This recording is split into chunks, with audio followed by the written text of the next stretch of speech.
pare. Mag-iisang taong pa lang yan. May tulo na kagad. Ay, bossing! Baka naman kasi hindi matibay yung ginamit nyo. Dapat ang gamitin mo ay cherry loom, ang yerong aluminum. Basta yero, cherry loom. Tibay protektado sa pangmatagalang yero. Power and Play! Narito na ako, Noli Iyala, kilalanin ang mga nasa likod ng bawat laro. Sa buhay man o sa playing court, game na tayo! Power and Play sa Radyo 5, 92.3 News FM.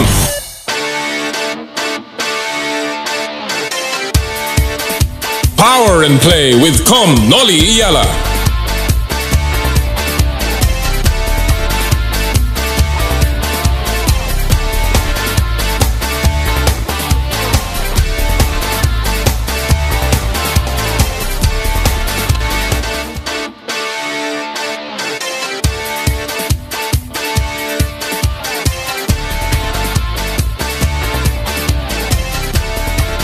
Kapwa ko Pilipino, ipagmalaki ang galing na meron tayo. Ilantad ang likas nating talento at magdala ng saya sa mundo. Sa harap ng pagsubok ay di susuko, para sa pangarap tayo'y porsigido. Magpakitang gilas na at huwag magpatalo, ipagdiwang natin ang Pilipino. Yan ang Pinoy. Mula noon at hanggang ngayon, talento natin ang bida. Mula sa simpleng bakuran hanggang entablado natin ipakita. May pagsubok man ng Pinoy, pinalalakas ng saya. San man tayo sa pulo, Chumbe, Sibay, Lakay, Amiga. Sama-samang pakita ang galing natin katropa sa kapwa ko Pilipino.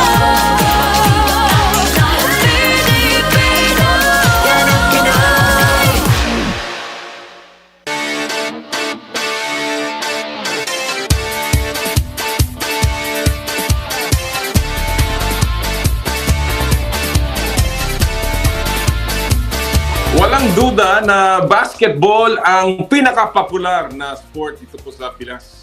Subalit, ang dami pong sport dyan na nagbibigay karangalan at saya sa maraming Pilipino. At yan po ang ating pag-uusapan sa inyong paboritong kasama tuwing Sabado ng umaga dito sa Subic mismo. E di paano? Bangon na! Power and Play na! Power and Play with Comm, Noli Iyala. Magandang umaga po sa inyo lahat mga kapatid. Nagbabalik po kami live from Asea Beach Resort dito po sa Subic Bay Freeport Zone. At kami nagpapasalamat muli sa Asea sa pag-host sa Power and Play ngayong umagang ito. Ako po si Noli Iyala. Dito po ang Power and Play. Hatid sa inyo ng Cherry Loom, ang yerong may aluminum, Cherry Tigo, it's fun to drive, Chooks to go, ang nag-iisang manok ng bayan, at ng True Religion, where passion meets power. Naku, kanina po, tayo ay nandun sa labas, doon sa may poolside, malapit sa beach. Subalit, napakalakas ng ulan. Kanina pong mga 5 hanggang mga alas 6:30, yung setup po natin, medyo namroblema tayo dyan. Although tumila na po ang ulan dito sa loob ng Subic, minabuti po nating ipasok dito sa napakagandang coffee shop ng Asea Beach Resort dito po sa Subic. At kaya, again, nagpapasalamat kami sa management, kay Romel Sitin, sa kanyang buong staff, si Dayan Narisma, si Melissa Corilla, lahat po ng bumubuo ng Asea Resort Subic sa kanilang pagtanggap muli sa Power and Play. Marami po tayong pag-uusapan ngayong araw pong ito. Again, kagaya na nabanggit natin, ang dami po nating nakukuha mga mabubuting balita. Recently, nanalo si EJ Obiena ng historic medal dun po sa World Athletics Championship sa Eugene, Oregon. At tayo po'y nakakuha ng ating kauna-unahang medal dyan sa World Championships. At talaga naman pong nagbigay muli ng patunay na tayo ay handang lumaban sa iba't ibang klaseng discipline, no?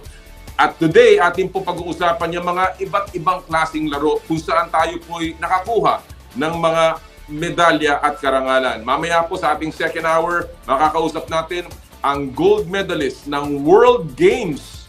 Mga kaibigan, only the second Filipino to win a medal dun po sa World Games. Yung pong World Games is an event 1 year after the Olympics. At yan po ay napakalaking event na kung saan naglalaban ang mga non-Olympic sports. At kaya po yung ating pong pambato, si Junna Tsukii. Siya po ang ating makakasama mamaya sa second hour. Pag-uusapan natin ang kanyang karanasan dyan sa World Games. Makakausap din po natin yung naunsyaming interview natin kay Coach Alen Stajcic ng Pilipinas Women's National Team sa football.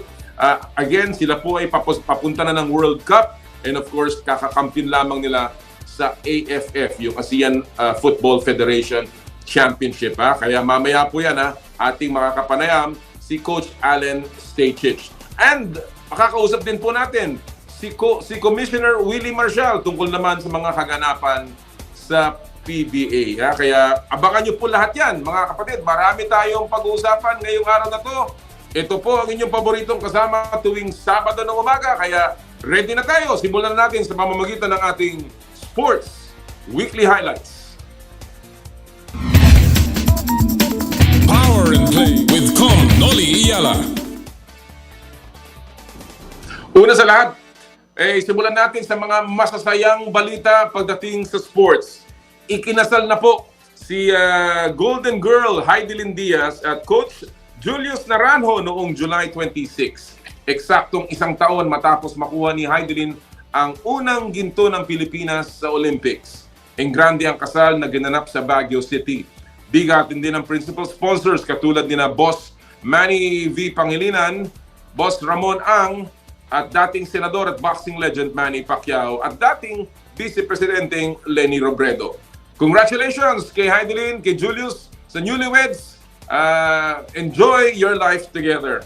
Isa pang good news, isa pa nating Olympian, umangat sa number 3 world ranking na si EJ Obiena, kasunod ng kanyang bronze medal finish sa World Athletics Championship. Ang podium finish ni Obiena ang unang medalya ng bansa sa event. Binasag dyan ni EJ ang kanyang personal at Asian record nang maklear ang 5.94 meter jump. May makukuha dapat na 250,000 pesos incentive si Obiena sa pag-break ng record, pero ibibigay na raw niya yan kay track legend Lydia De Vega para pagpapagamot nito. Ang papambihira talaga ang bait nito si EJ. Bukod pa dyan, sa dagdag na 250,000 ng Team Obiena para sa kabuuang 500,000 donation para kay Jai. Abay, talagang napakaganda ng puso. Maraming salamat, EJ. Congratulations. Hindi ka lamang magaling sa track, malaki pa ang puso mo sa pagtulong sa kapwa.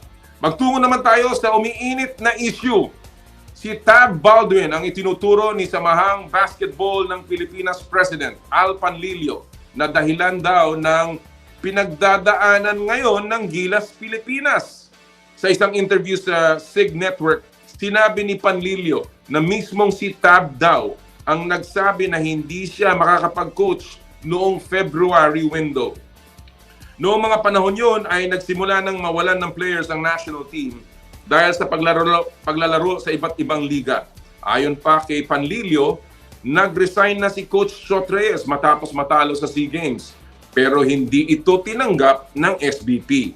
Wala pang pahayag sa issue si Coach Tab. Sa iba pang Gilas update, lalaro na rin sa Korean Basketball League si reigning NCAA MVP o Rookie MVP Renz Abando. Iiwan na ng high-flying forward ang Letran para maglaro sa kupunan ng Anyang KGC. Aba, makakasama ni Abando sa Korea sina RJ Abarientos, SJ Belanghel at Will Navarro. Kung si Abando pasimula pa lang ang overseas career, balik naman si Kai Soto. Sa kanyang Instagram, nag-post ang Pinoy Big Man ng Let's Run It Back Adelaide 36ers na may hashtag na Year 2. Pumirma ng 3-year contract si Soto sa Australian Ball Club noong 2021 bago magpa-draft ngayong taon sa NBA. Undrafted si Kai sa NBA at walang offers mula sa 30 kupunan. May average siyang 7 points, 4 rebounds sa unang taon niya sa 36ers. At sa PBA, naghihintay na ang San Miguel at defending champions TNT sa semifinals ng PBA Philippine Cup. Pinwersa naman ng Barangay Ginebra ang Game 3 sa kanilang quarterfinals match kontra Meralco kasunod ng 94-87 kahapon. Sa kabilang serye naman, tinulak din ng NLEX sa do or die ang laban kontra Magnolia sa likod ng 90-77 win. Bukas magkakaalaman na kung sino ang papasok sa semis. At yan po mga kaibigan, ang ating buod sa ating sports weekly highlights. Ako, ang daming kwento, no? Ang daming balita, mga kapatid. No? Of course, tinututukan po natin ang mga kaganapan sa volleyball. Papasok na rin ng next round ang PVL Invitational Cup kung saan papasok na yata yung mga foreign teams. No? So nakakatuwa dahil napakaganda ng aksyon so far sa PVL. At kaugnay po ng ating binalita kanina tungkol doon sa issue na mainit na pinag-uusapan ng taong bayan. Yan pong issue ng tila paninisi o pagtuturo ni Mr. Al Panlilio, ang Pangulo ng SBP, kay Coach Tab Baldwin bilang rason. Ang words niya ay reason for their predicament ng Gilas. Ito po ang ating pupulsuhan ngayong araw na ito. Ang ating pupulsuhan hatid sa inyo ng Chooks to Go, ang nag-iisang manok ng bayan. Ang ating pong tanong, sang-ayon ba kayo, mga kapatid, sa sinabi ni SBB President Al Panlilio na si Tab Baldwin ang rason sa mga nararanasan ng Gilas Pilipinas ngayon? Ulitin ko po yan, Sang-ayon ba kayo sa sinabi ni Al Panlilio na si Coach Tab ang rason sa mga predicament ng Gilas Pilipinas ngayon? Mag-text lamang po sa aming hotline 0908-208-0629 o di kayo mag-comment sa aming Facebook page ng Power and Play, sa Facebook page po ng 1PH or ng Radyo 5 at sa aking pong Twitter account. At mamaya po babasahin natin ang inyong mga sagot. Ayan po, pupulsuhan po natin yan. Si Tab Baldwin ba may problema o merong ibang problema? Mahirap kasi magtuturo Mamaya ibibigay ko rin po sa inyo ang aking sariling take. In the meantime, mga kaibigan, tuloy-tuloy po tayo sa ating mga pamimigay ng gantimpala o mga prizes dito po sa Power and Play sa ating pong Joyride Top Up Promo. Doon po sa mga mahihilig magpa-deliver, sumakay ng motorcycle, taxi o di kaya sumakay po sa Joyride car. Kami po dito sa Power and Play sa pamamagitan ng Joyride Philippines ay mamimigay ng 1,000 pesos e-wallet credits. Ang madali lang po. All you have to do is download the latest version ng Joyride Super App. Makikita naman po ninyo yung QR code dyan. Screenshot nyo lang po yung inyong na-download na Joyride app. Siguraduhin lamang na nandun yung account name ninyo at ipadala po sa Facebook page na private message ng Power and Play.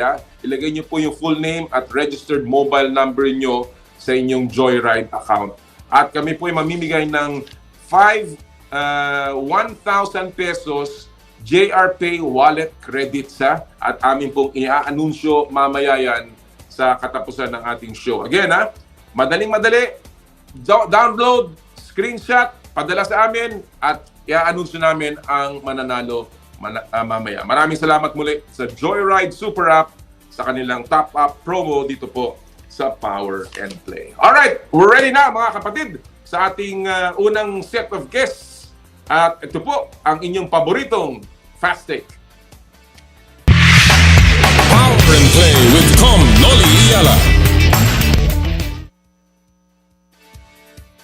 At ang Fast Take ay hatid sa inyo ng Cherry Tigo. It's fun to drive. At ang ating pong makakasama ngayon sa ating Fast Take ay mga kaibigan natin. Suki na natin dito yan. Walang iba kundi si Anthony Sontay at si Homer Saison straight from Chicago. Magandang umaga. Yun, gentlemen, Anthony Thank you for joining us today. Homer, again, it's a pleasure to have you on the show. Thank you, Commissioner. I wasn't able to go to work for the last 4 days and nag-flare yung gout ko. My big toe is so swollen. So I asked my doctor, Dr. Sherma, I said, Doc, what was the cause of my flare out? Because I've been careful with my diet, my exercise. You know what the doctor told me? What the cause of my flare out?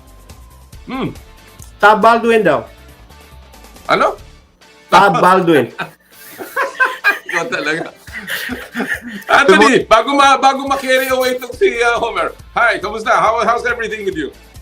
Okay naman, Comm. Nice to be able to join you. It's been quite a while and it's always nice magkasama tayong tatlo kasi talaga. Yes. Oo nga eh. Alright. We are in, I'm in Subic right now. It's fun here, although umuulan kaya hindi tayo makalabas, pero it's a great time to talk about, sports and the happy times.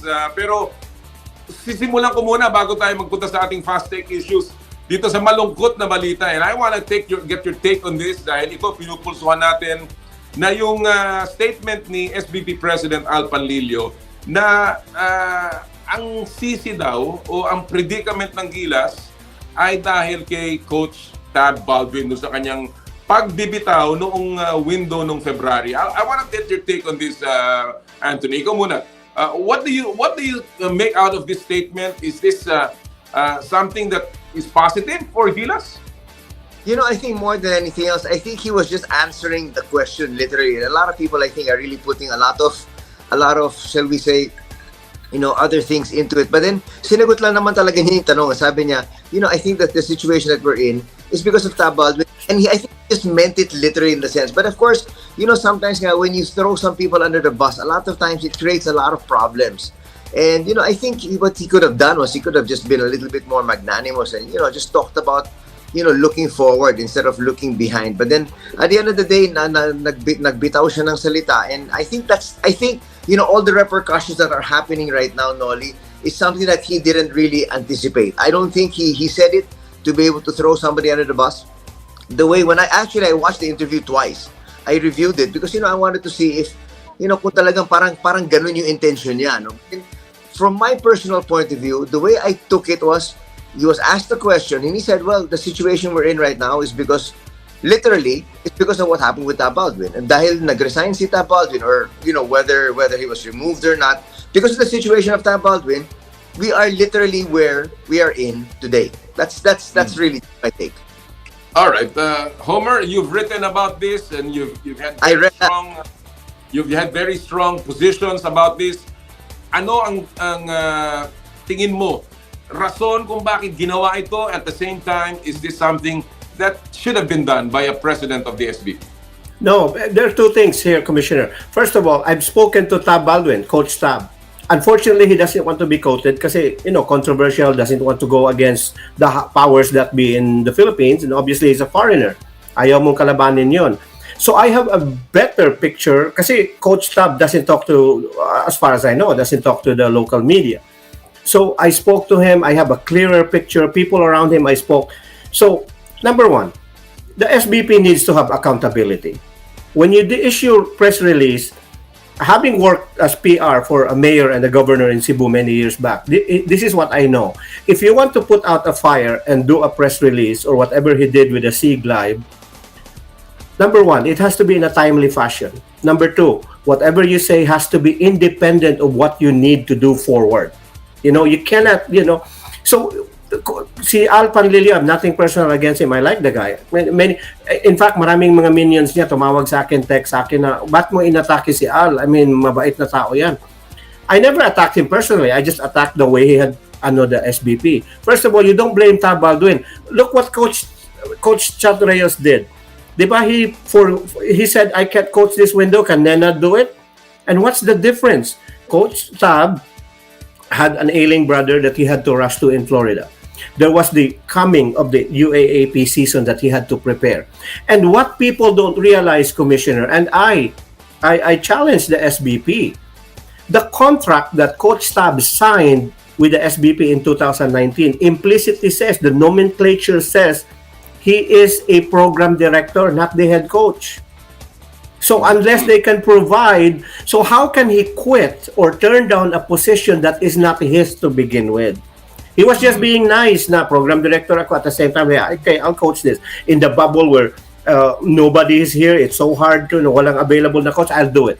So, Alright. yun ang ano, you have, when you make an argument, you have to have complete knowledge of the facts. And I'm not saying I have a complete, but I have far better knowledge than the ordinary Joe. Because I have spoken to Coach Tab. I have spoken to Chat Reyes for 25 minutes. He called me 3 nights ago. We spoke because I'm always fair. I said, I have no horse in the race. I am fair. I listen to everybody. And from what I've heard, yun ang sabi ko, Commissioner, you mentioned Chooks to Go likes 3x3. SBP also because 3x3. Lahat ng mga big men ng SBP, Chot Reyes, Al Panlilio, and Vargas, they all have 3 jobs. So 3x3 yan. So why can't you not delegate to somebody who can actually devote his time? Alright. Commissioner, if you're gonna tell me I will run a Fortune 500 company and then at the same time I'm also governor of Meralco, I'm not gonna say I can also run SBP. Yun ang problema ko. You're juggling too many jobs and at the same time you could no longer handle the responsibility. Well, ako that's beside the point. I mean, I know Al, He's a good guy. I'm He's just a bad president for SBP. To many people around him, and I know how smart he is. No pun intended. I know how terrific he is as a person. Mabait, and Yes. sabi nga Anthony, he's a guy that doesn't really have too many enemies. In fact, napakabait na tao ni Al Panlilio. I was saddened by that statement. No, when you talk about somebody like that and you start finger pointing. Because for me, the only point I want to say here is sometimes finger pointing misses the point. Sa akin, it good really one. diverts the attention from the real problem. I'm not pointing fingers at anyone. I just feel that maybe this was really a matter that could have been avoided. Dahil at this point, we do not need this sa basketball landscape, no? Lalong-lalo na kasi ang daming naglalabas ang magagandang sports na nananalo tayo. Lalong na i-emphasize yung the fact na nagkakagulo sa basketball at walang nangyayari sa basketball compared to the other sports. So I think that Al maybe must have meant something else, but I really hope na maayos nila to because frankly, it doesn't really do anything when you start finger pointing. And we really just miss the point, the real root causes of the problem ng Gilas Pilipinas, which is really availability of players and, of course, yung schedule ng mga liga dito sa Pilipinas. Well, I have a lot of things to take up today, pero I wish I could talk to you and Homer, Anthony, for a long time, but we have some issues to bring up. So I want to go straight sa ating mga fast-take issues of the morning. At alam na ninyo ang drill. Walang tama o walang mali, bato-bato sa langit, tamaan, huwag magagalit. Ang una nating issue of the morning ay tungkol pa rin dyan sa Gilas Pilipinas. Sabi ng PBA, full support sila at gagawin na nilang 2-conference next year para makatulong sa Gilas. So ang tanong, dapat na bang gawing permanente ang 2-conference format sa PBA para matulungan ang Gilas Pilipinas? I'll begin with you, Anthony. 1 minute, go! Well, kung talagang hanga talaga nila talagang tumulong sa national team, yes, I believe they should just go to 2 conferences. Actually, even lengthen the 2 conferences if you really want. But then, at the same time, they're all going against tradition. So, yun ang problema. But then, if you ask me personally, yes, if you really want to help the national team, not just short term, but long term, and not just for the World Cup that we're going to be hosting, I do think we should move over to a 2-conference format. Habaan na lang natin ng konti because I think the problem is right now we're doing 3 conferences but we're doing 3 short conferences. So if you want to do 2 conferences, pwede naman natin habaan yan. We could help the national team in the same regard. So yes, I do believe we should move over to a 2-conference format. Basta talaga ang hangad natin tumulong talaga sa national team. All right. Well said, Anthony. And I know you've had experience. You were there nung nagkaroon tayo ng 2-conference format and obviously we also saw the benefits of that para sa mga players. Homer, same issue. Dapat na bang gawing permanente? Hindi lamang for next year, yung 2023 World Cup na year, pero permanente na itong 2-conference format na ngayon na isusulong ng PBA para matulungan ang Gilas Pilipinas. 1 minute, Homer. Go. Yes, ideally, Commissioner, that's what you want. It would be good for the PBA because if you have only 2 conferences, there are more rests. your players are less susceptible to injuries. Look at Ginebra, for instance, dealing with injuries.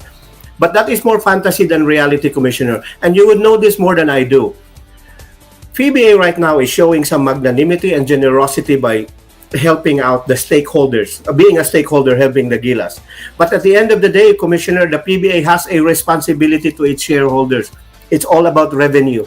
And if you cut over this, how many years now? 47 years, the PBA, 75, I lost count.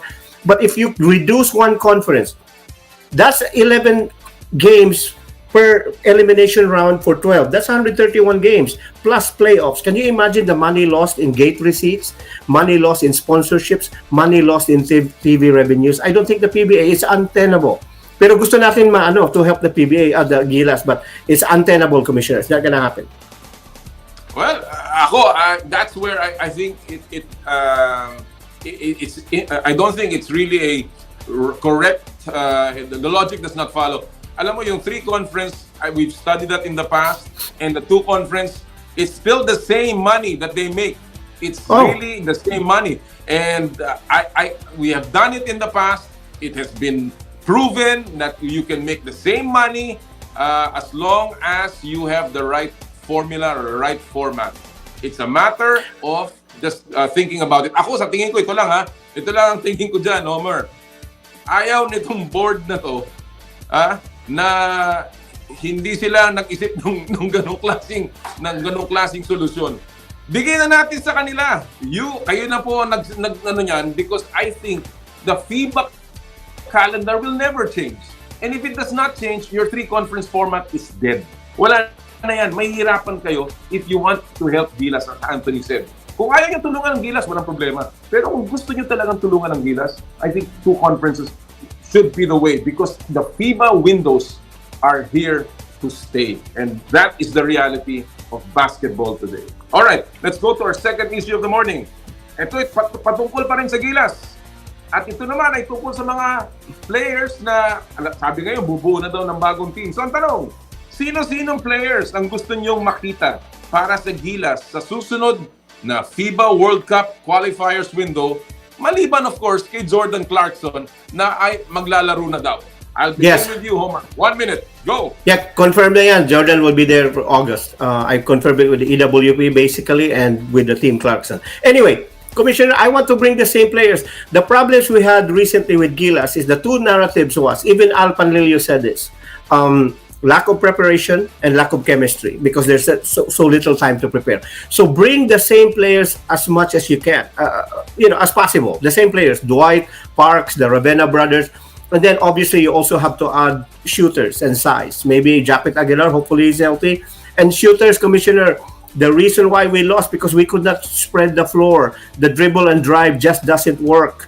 And, the 3-point shooters, Pugoy, believe it or not, Commissioner, in the PBA right now, the top 3 shooters in the 3-point range are Aris and Paul Lee and Tyler Chu. Maybe you could get one of those guys. Michael Williams cannot play, and Roger Pugoy is not even in the top 10 of the, not even in the top 14 of 3-point shooter. So you need size and shooters. So you bring them back as much as possible, Commissioner, the same players, plus added size and shooting.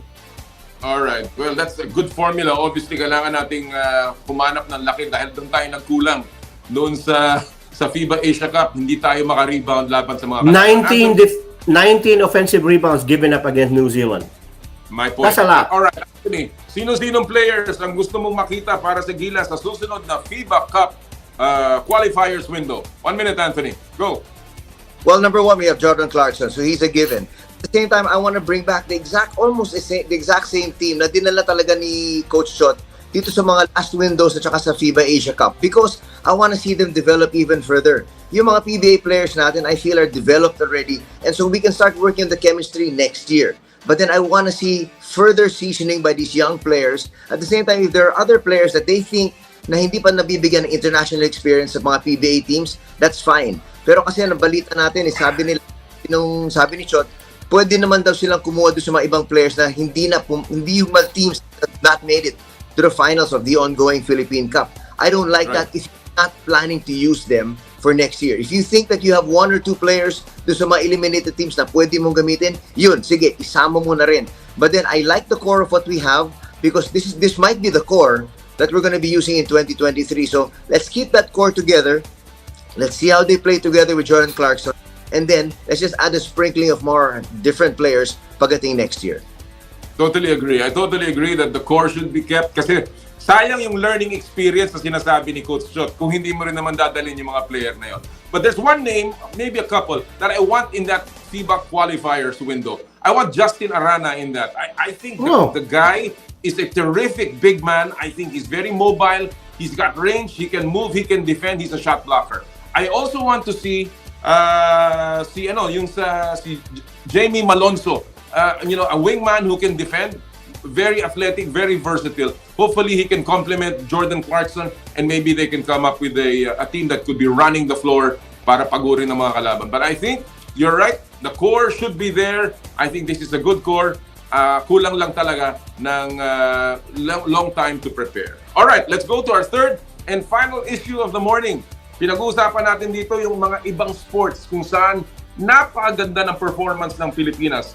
Sa likod ng tagumpay ni na EJ Obiena sa track and field, Junna Tsukii sa karate, Carlos Yulo sa gymnastics at ng Filipinas sa football, panahon na ba para bigyan ng mas malaking suporta ang kanilang sports kaysa sa basketball? I'll begin with you, Anthony. 1 minute. Go! Well, yes, I've always been stressing this to a lot of the people that are really close to me and the people that I've been talking to for the past 15 years. I've always said that. It's the Filipinos can excel in so many other sports. Unfortunately, hindi lang sila nabibigyan ng pagkakataon, Always espoused football is number 1. Number 2 is badminton. And nakikita naman natin, unti-unti, the MVP Sports Foundation is also throwing a lot of money into badminton. So that's very good because I do feel we can excel in the sport of badminton as well. Another sport that I've also tried to be able to help out in previous years is baseball. If you look at the Japanese, if you look at the Koreans, yung size nila at saka yung size ng Pilipino, hindi naman talaga nakakaiba. Pero nakarami mga players that are in Major League Baseball from Japan and Korea. And even Taiwan, if you really want to look at it. So baseball is another sport that I feel that we can actually churn out international players and send them abroad. Hindi lang sa basketball, sa KBL at saka sa Japan B-League. So, I do think we really need to focus a little bit more on other sports. Excellent. And good sports na nabanggit mo, Anthony. Same issue, Homer. Sa likod ng tagumpay ni Obiena, ni Tsukii, ni Yulo, ng Filipinas, and many more. Of course, Heidelin, panahon na ba para bigyan ng mas malaking suporta ang mga sports outside of basketball? 1 minute, Homer. Go. Yes, the question is erratic, Commissioner, erroneous because it did not include a great tennis player named Alex Ayala. But anyway, yes, Commissioner, unfortunately, like I said, example ko is this.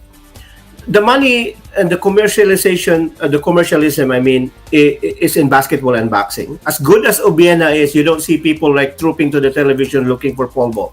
You don't see people trooping the television looking for golf and yukasasu and karate. That's the reality. So I think it's incumbent on the sponsors, the media, to help to shine a light on those. I give you an example, Commissioner. There was a company, Star Margarine, approached me 2 years ago. They wanted me to fly to Atlanta to interview Kai Soto, give me per diem, flight, hotel, everything.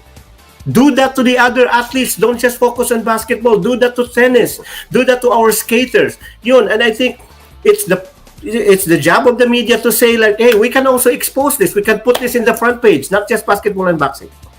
That's the only way to do it.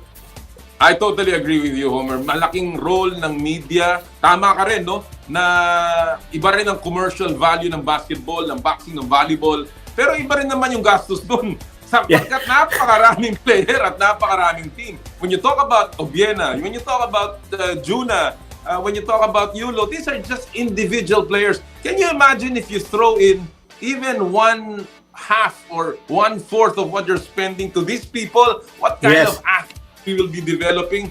Kaya natutuwa ako sa mga kumpanya na talagang sumusuporta. The MVP Sports Foundation is one of them. Chooks to Go is another group that is really spending a lot on other sports. And I hope iba pang mga sports ay tumulong din sa ating mga atleta.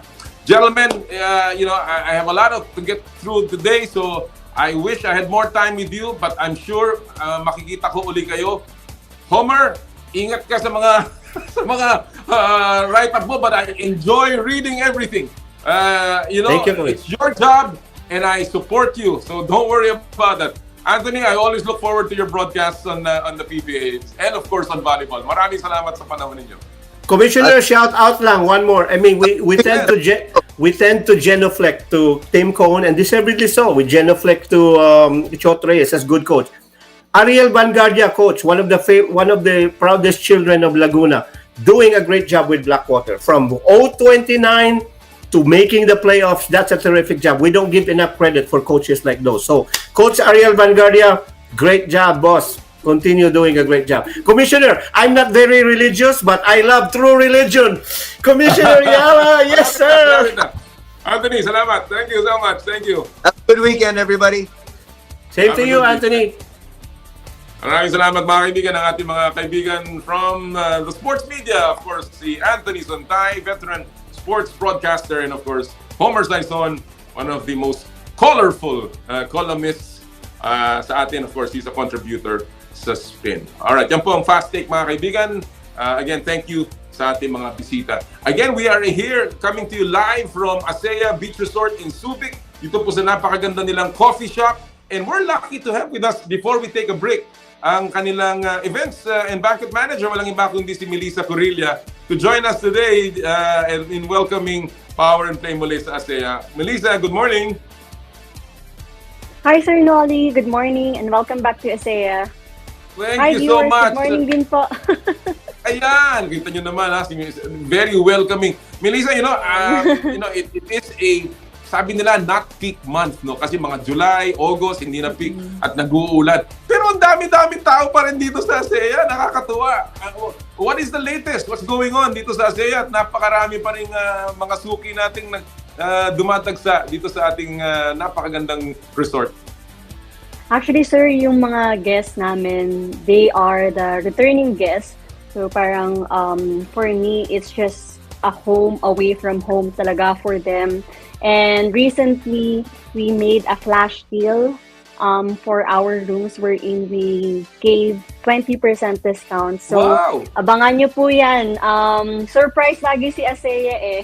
Wow! So, yung mga walang plano or nagplano, just follow our Facebook and Instagram account where we announce our flash deal sales. Wow! Abangan nyo yan mga kapatid because alam nyo, sulit po talaga. Ang sarap matulog sa mga kwarto. Correct. Sobrang nakaka-relax. Nakaka-relax. Yung air conditioning, yung po kanilang bago. Bathroom, ang ganda. So talaga pong you will enjoy as well. Melissa, what about dining? What is the latest offerings and promos? May mga nakikita ako, mga bago ninyong laman ng inyong mga ng mga ng coffee shop at ng dining area. Oh, anong bago ba? So, since you're there at the coffee shop already, later on after your show, please try our 3 latest new flavors that we just launched this week. So we had Kori coffee jelly, and coffee jelly parfait. So, yun yung mga bago. It's really good. Tinry ko to myself bago namin ibenta. And then, yun nga, we are doing flash deal sales. Hopefully from time to time to lure more guests to stay with us and just parang yun na yung sign nila to book.com. And talaga. This August we will be having a food media crawl as well. So we will be inviting different medias or friends from the media to try our food at Salt Restaurant, Q Cafe, and the Sunset Pool Bar. And to just really showcase what we have here in Asea. Maku, matutuwa yung mga kaibigan ko dyan. Sila Katunying, sila Kajeri, lahat po ng mga kaibigan natin. Yes, I'm confident naman, Kanoli, kasi si Chef Linda naman yung bahala. Oo naman. Basta si Chef Linda, talagang napakasarap ng pagkain. Hindi po kayo magkakamali. Talking about that, Melissa, marami kasi nagtatanong sa akin, wala kami makuhang room, pero pwede ba kami mag-dine-in? Pwede ba kami mag-day trip at gumamit ng facilities? Ano ba ang policy ng ASEA dyan? Yes, sir. So, since we reopen yung ASEA, hindi pa kami nag-a-allow talaga ng day trip. Because we want the resort only for our paying guests. Just not only because they're paying more, but because we want to what we call this, maintain yung exclusivity to our guests. Kasi parang there's a lot of guests who are still conservative about being full. Pag tinatanong nila what's our average occupancy, if there's a lot of guests staying, but yun nga, even if we are full, you cannot really feel that there's a lot of guests because there's a lot of things to do and there's a lot of places that you can go. But one thing's for sure is you can always try our food in our 3 outlets. So you can always dine in as a walk-in guest in our Salt restaurant, buy coffee in View Cafe, or just even have a drink and appetizers in the Sunset Pool Bar. So it feels like you're still enjoying and relaxing by the beach, diba, Kano? Absolutely. You're there sa pool bar. Exacto. So, yan mga kapatid bawal ho ang day trip because talaga they want to keep the exclusivity for our guests. And obviously, napakagandang policy niyan because when we're here, you're very relaxed. Pero kung gusto nyo ho kumain, pwede. Napakasarap ng pagkain. And of course, you can watch the sunset. You can enjoy the drinks. They have a wide variety of drinks and cocktails dito po sa ASEA. And just enjoy the weather. Just a wonderful time to be here. Melissa, thank you so much again for inviting us here. And Thank you we look forward to many more trips dito sa ASEA. Thank you so much and enjoy the weather. See you later. See you po. Mga kaibigan, si Melissa Corilla from the ASEA Beach Resort here in Subic. Naku talaga po, hindi kayo magsisisi kung kayo ay pupunta dito. Book right away! Abangan nyo yung mga flash sale na ganyan at book right away dahil hindi ho kayo magsisisi pag pumunta kayo sa ASEA Beach Resort. Alright, before we take a break, isang paalala from Smart. Puso Pilipinas is a movement to celebrate the Filipino athlete powered by Smart. Follow them on Facebook, Instagram, Twitter, and YouTube. Get a chance to win exclusive Puso Pilipinas merch by sharing their Facebook page in your social media accounts with hashtag Puso Pilipinas. The Giga Life app is the latest mobile app from Smart that lets you discover and enjoy your passions with the different Giga promos. It can be downloaded and used by Smart Postpaid, Smart Prepaid, Smart Broke Prepaid, and TNT subscribers via the Apple or Google Play Store. What can the Giga Life app do for me? Check your balance. Monitor your current subscription. Top up using debit credit card. Subscribe to the latest Giga promos. Monitor your data consumption. Auto-detect your mobile number when you are connected to Smart Network one-tap subscription to the most popular offer, Giga Video 99. And of course, Power and Play is powered by Smart. Maraming salamat po mula sa amin dito sa Smart. Alright, we'll take a break sa amin pong pagbabalik. Makakausap natin Commissioner Willie Marcial ng PBA. Ito po ang Power and Play. Hatid sa inyo ng Cherry Loom, Cherry Tigo, Chooks to Go, at ng True Religion. Live from ASEA Beach Resort in Subic.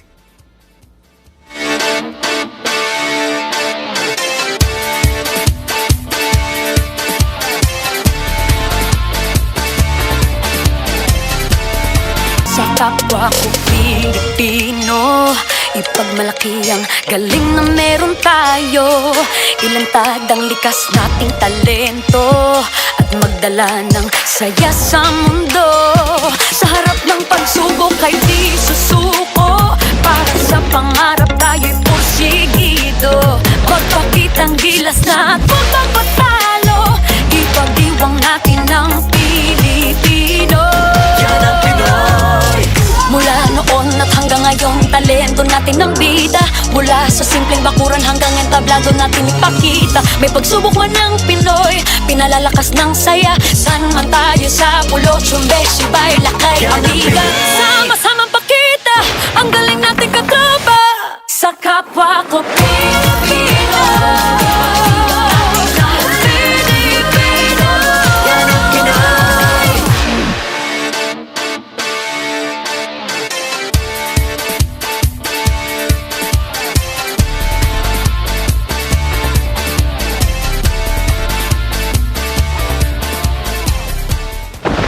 Mukhang kailangan ko na naman palitan ng bubong ko, pare. Mag-iisang taon pa lang yan. May tulo na kagad. Ay, bossing! Baka naman kasi hindi matibay yung ginamit nyo. Dapat ang gamitin mo ay cherry loom, ang yerong aluminum.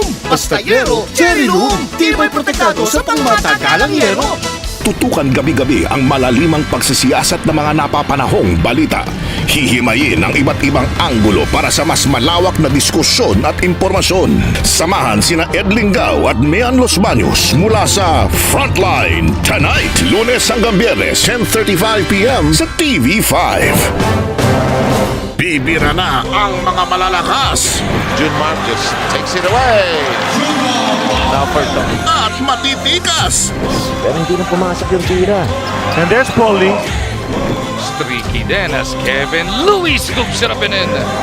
Sino-sino sa mga paborito mo ang matitira hanggang wakas? Wala nang atrasan to. Castro.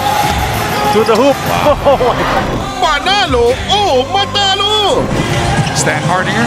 Game tayo hanggang dulo sa PBA Season 47 Philippine Cup Playoffs. Every Wednesday, Friday, and Sunday. Tutok na sa TV5 at One Sports. Mukhang kailangan ko na naman palitan ng bubong ko, pare. Mag-iisang taon pa lang yan. May tulo na kagad. Ay, bossing! Baka naman kasi hindi matibay yung ginamit nyo. Dapat ang gamitin mo ay cherry loom, ang yerong aluminum. Basta yero, cherry loom! Tibay protektado sa pangmatagalang yero. Prepare your heart for an all-out clash. Catch the Premier Volleyball League Invitational Conference. Games every Tuesdays, 2:30 p.m. and 5:30 p.m. Thursdays and Saturdays, 2:30 p.m. and 9:30 p.m. on One Sports. Mukhang kailangan ko na naman palitan ng bubong ko, pare. Mag-iisang taon pa lang yan. May tulo na kagad. Ay, bossing! Baka naman kasi hindi matibay yung ginamit nyo. Dapat ang gamitin mo ay cherry loom, ang yerong aluminum. Basta yero, cherry loom! Tibay protektado sa pangmatagalang yero.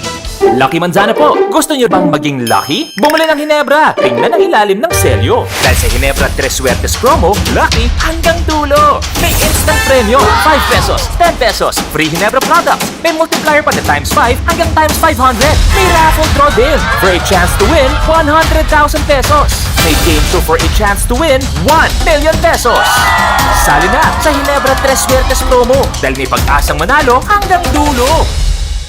Sali na sa swerte mga kabarangay! Extended ang redemption ng Tres Suertes promo hanggang August 31, 2022. Promo duration April 1 to August 31, 2022 per DOH FDA CFRR number 0417 Series 2022. Drink responsibly. Na-miss mo ba ang game kagabi? Gusto mo bang malaman ang latest happening sa sports? Like and follow us on social media. Pwede mo nang balik-balikan ang mga paborito mong games anytime, kahit saan. At pwede mo nang i-share sa tropa. Dito lang tayo sa nag-iisang go-to tambayan ng lahat at One Sports PHL on social media.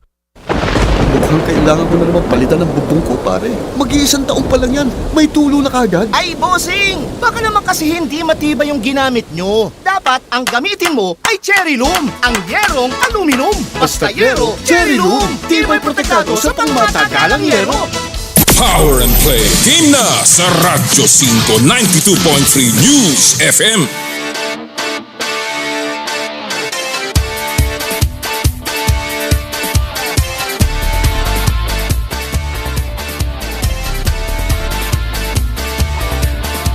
Mayang buntag, kaninyo tanan sa lahat po ng ating mga kaibigan sa Cebu City, sa Cagayan de Oro. Bago ko po ipasok ang ating next guest, isang shoutout lamang kay Coach Renren Ritualo na ngayon ay bagong head coach ng Lasal Green Hills High School team.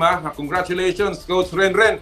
And of course, kay Yuri Escueta na bagong head coach ng San Beda Red Lions. Congratulations sa inyo, mga batang coaches. Hopefully ay makapagbigay ng bagong excitement para sa basketball scene. Alright, talking about basketball, tuloy-tuloy po ang PBA Philippine Cup.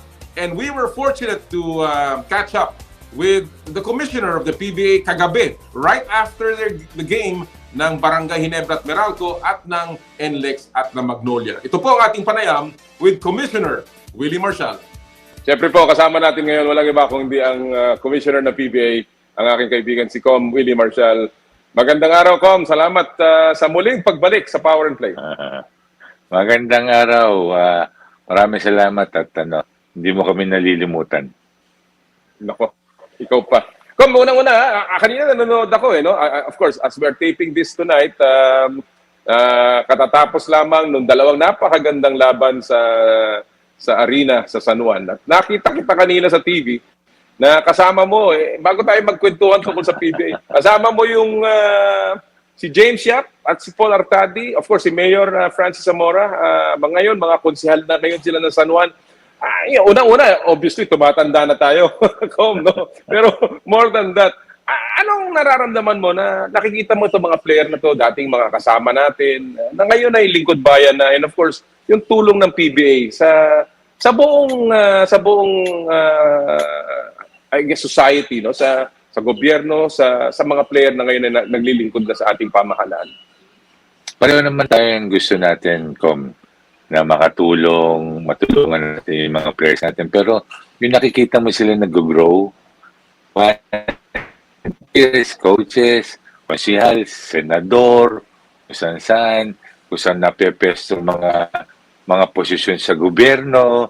So, yung PBA, di ba parang nakakatuwa, nakakagalak at natutuwa ka na natutulungan mo at nakikita din ng ibang tao kung hindi lang basketball, hindi lang sa paglalaro, hindi lang sa pag-shoot ang alam ng mga players natin. Kausap ko nga si James kanina, maglalaro pa. Sabi niya maglalaro siya by this coming conference. Lalaro pa daw siya kung pagbibigyan siya, pero mukhang maglalaro pa rin sa rain or shine. Actually, nung nakausap ko nga siya, after nanalo siya, sabi nga niya, gusto lang niya, maglalaro siya, pero gusto muna niya magpakondisyon dahil matagal din daw siyang hindi naglaro. So, gusto muna niya magpakondisyon bago siya bumalik. So, nakakatuwa talaga na napakarami na mga nanggaling sa PBA ay ngayon ay mga lingkod bayan na, of course, aside from the fact na may mga malalaking players na ngayon, malalaking tao na sa gobyerno, meron din naman tayo mga panakanak mga problema na nakukuha sa PBA, no? And one of them, of course, the latest one, yung Paul Desiderio na kaso, no? From Willie. Napabalita na yan ay tatalakayin ng PBA. Anong latest dun sa Paul Desiderio case, Willie? Nakausap ko na si Agatha. Tinanong ko kung ano magagawa natin. Ang gusto lang natin magkaayos sila. Okay naman siya. Dapat nag-meet nga kami last week. Siguro hectic schedule niya. Tinext ko siya. Kasi after niya, kakausapin ko naman si Paul na sana magkasundo. Parang hindi na tayo ng commissioner lang. Parang tayong barangay. Lahat ng mga iba't ibang problema inaayos natin. Okay, maganda yun. Parang barangay. Talagang pinag-aayos sa mga problema na magkasama. Pero, ayun ang tanong ko, Com. Ano ang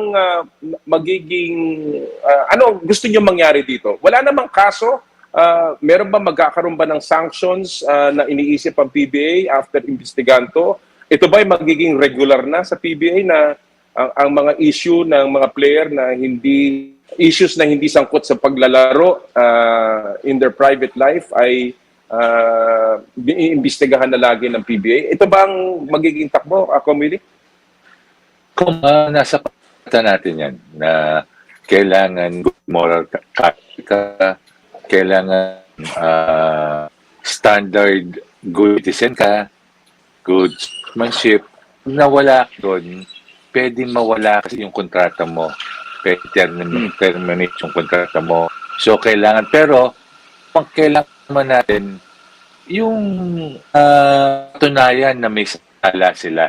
Hindi naman tayo basta pwedeng, may habang may kaso pa laman, alam mo naman, Com, yun, kung may kaso, andun tayo, gumagabay, pero oras na may desisyon na kung ano sila, so nandun naman nating sa kontrata rin yun at pinagsasabihan na natin sila. So, inintay natin kung pero palagay ko, akin lang sa palagay ko, hindi yata magkakakasuhan. Okay. Well, magandang balita 'yon at kahit papaano sana nga maayos na 'yan at on the other hand, of course, sana mga players ay matuto rin dito sa leksyon na to. Although ako rin, may konti akong pagdududa dati tungkol sa kapangyarihan ng PBA, of course, na makialam sa mga private cases. Maganda yung napaliwanag mo, Comm, na yan ay part ng kanilang kontrata. So this is really more of a contractual issue rather than a, kumbaga, criminal case or administrative case. Really more on the contract. Alright. Willie, isa pang kasi pinag-uusapan natin mga player. Recently, maraming napabalitang mga batang player na maaaring magpa-draft sa PBA ay nag-iibang bansa na. No? And the latest one yung Ren Sabado na naglaro sa Gilas na ngayon ay papunta na rin ng Korea. Unang-una, anong reaction mo dyan, Comm Willie? At anong reaction ng PBA board? Sa akin, Comm, sa akin mismo, katulad ng sinasabi ko sa nung mga interview sa akin dati, kung sa tingin nila makakabuti sa kanila, sa tingin nila makakabuti sa kinabukasan nila, sa pamilya nila, sige, go ahead, di ba? Pero meron lang tayong mga ginawang parang mga proseso na pag katulad ng Comm, papasok ka na, pwede ka na pumasok sa PBA. Bibigyan ka namin ng 3 years para pag-isipan mo. Pag hindi ka bumalik sa atin after 3 years, meron kang maghihintay na 2 years. Pag may kontrata ka naman, o kaya nasa PBA ka na, hindi ka naman magpapadraft, yung may kontrata, bibigyan ka natin ng 2 years para bumalik ka sa PBA. Pag hindi ka nakabalik within 2 years, maghihintay ka ng another 3 years. So yun na, naka-in-place na yung mga yon. So ang gagawin ko nga, sinasabi ko nga sa mga players, nandyan na yan, ang gagawin ko lang ay magpatupad. So, alam naman nila, lahat yung mga, nakakausap ko, lahat yung, halos yung mga nasa PBA natin na magja-Japan, ina-explain ko naman sa kanila, Comm.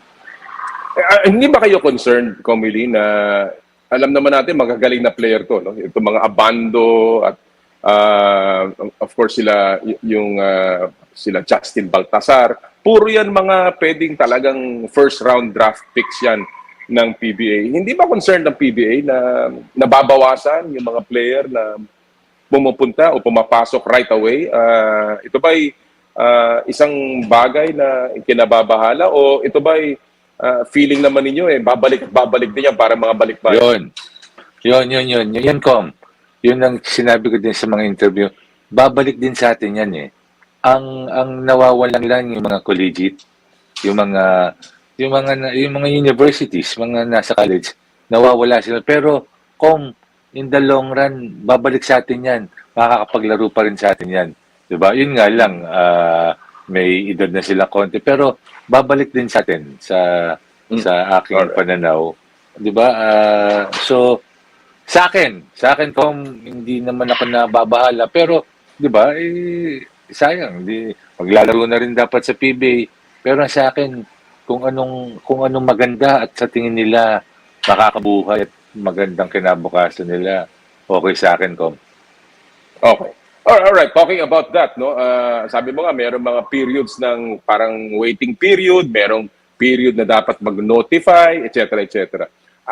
Ano latest kay Kiefer Ravena, Comm Willie? Kasi alam natin na ang nagkaroon ng konting misunderstanding ata in terms of the terms ng PBA or ng NLEX, no, yung 1 year na dapat bumalik siya and he has to play again.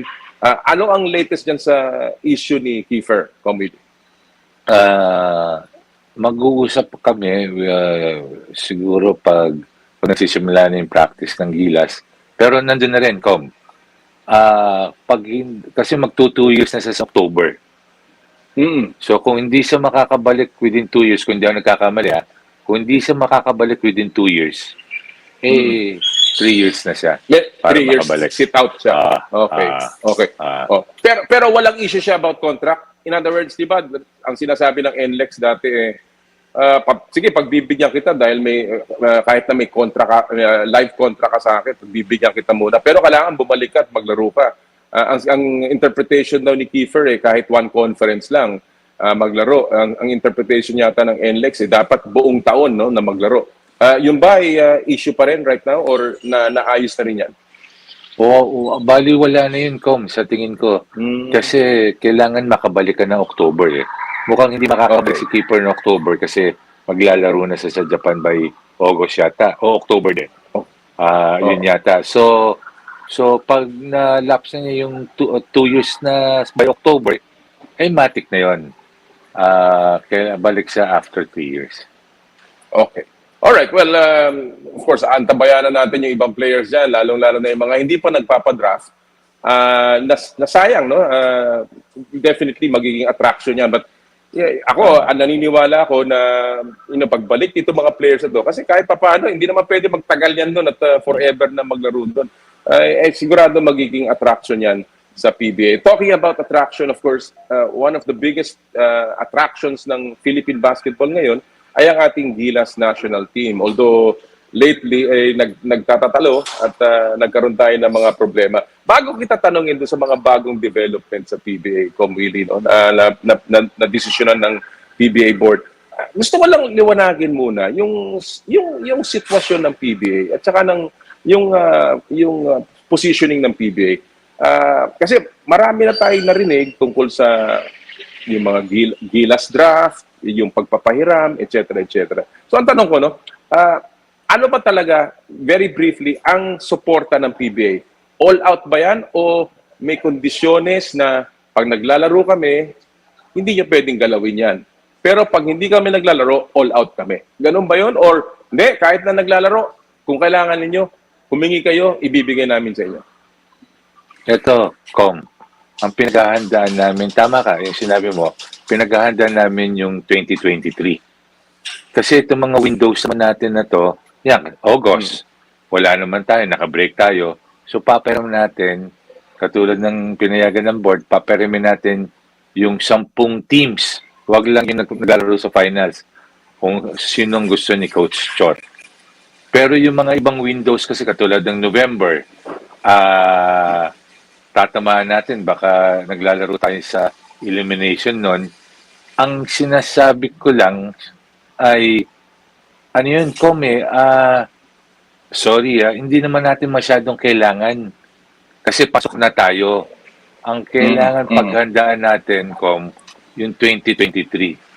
Pag gumokin na yung 2023, kaya nga, yun na, nag-ano na tayo, Comm, na yung sinasabi mo, mag-2 conferences. Nag-2 conferences na tayo. So, tinanggal na natin ng isang conference. Again, klaruhin ko lang, no? Meron tayong naging Gilas draft para sa mga players na pumasok. Last 2-3 years, no? 2, 3, 4, tama. O, mga ganon. Ano ba talaga yung Gilas draft na yun? Sila ba, ito mga player na na-draft na to, ay ang priority ay ang Gilas? O pag sila ay nasa mother team nila? Kasi may mga nagtatanong, di ba, nagkaroon nga ng konting sisihan between the SBP at si Coach Tab Baldwin and of course yung galit ng mga fans. Bakit daw hindi available ang mga players, no? Bakit nawala yung mga player na yan? Meron namang mga Gilas pool. Ano ba talaga ang priority niyang Gilas draftees na yan? Hindi sila pwedeng maglaro kung sila ay nasa mother club na o nung sila ay na-draft as Gilas, pwede silang pick upin anytime na gusto nyo ng SBP? Dati, Comm, pag na-Gilas ka na talaga. So through the years, nakikita namin na wala naman laro ang Gilas, sayang naman. Sabi namin, palarin mo muna sa mother team. Pero anytime na gustong bunutin ng SBP, anytime na gustong gamitin ng SBP, ibibigay ng PBA yan kahit anong stage tayo, finals, yung mga draftees, yung napili nila sa pool nila.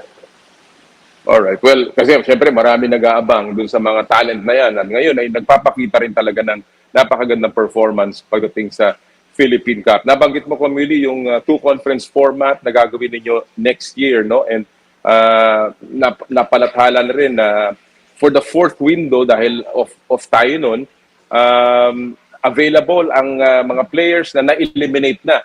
Ang mga teams nila ay na-eliminate na. So ang tanong ko muna, ito bang two-conference format na to ay only for next year or yan ba ay pinag-iaaralan na ng PBA na gawing permanente so that ma-address natin itong taon-taon na lang problema ng dapat may player ang national team? Ano ang posisyon ng PBA board dyan, Comm? Kung pinag-aaralan natin, tingnan natin kung anong makakabuti sa gilas, sa PBA. So as of now, ang ano pa lang natin ay 2 conferences. Tinanggal natin ang isang conference. Tapos tingnan natin. Tingnan natin kung maganda ba, okay ba sa liga, okay ba sa gilas. Pag-aaralan natin. Alright. Wala pa tayong konkreto kung ano. Pero as of now, yun muna. Okay. In terms naman of the schedule, dahil again, ang isang reklamo ng SBP is napakaraming games, tuloy walang panahon, 'di ba? Kaya nga niyo ginawang 2 conference na lang para magkaroon ng oras maglaro. Ang tanong ko, kung Willie, alam ko na meron din kayong panibagong agreement sa EASL. Yan ba na factor in nyo na yung schedule din ng EASL dito sa gagawin ninyong 2 conference format? Nandun na ayos na kami hanggang next year, Comm. Hanggang next year bago hanggang World Cup. Plansado tayo.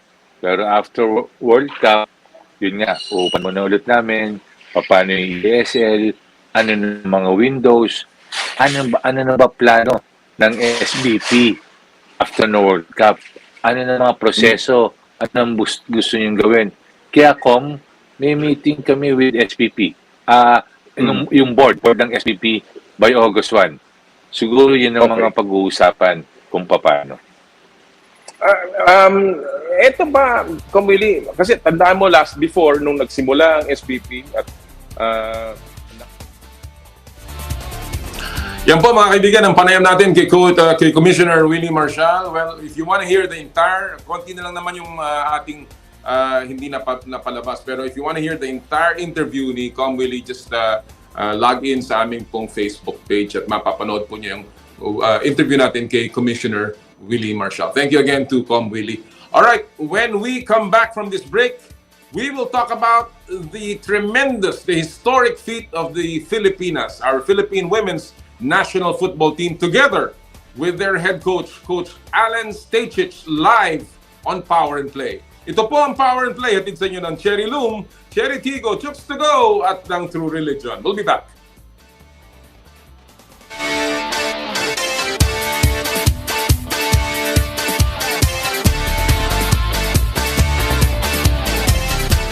I dare to dream big, to be a voice of my generation, to inspire resilience in the face of roadblocks. And in sharing my stories, I let others share in my passion.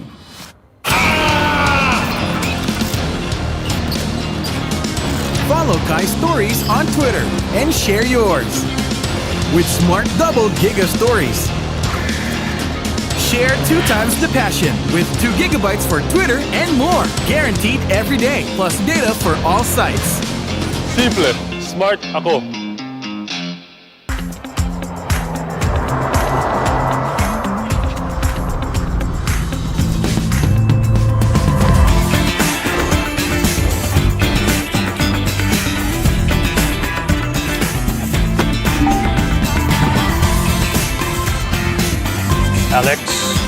Alex, are you ready to have some fun on your first driving lesson?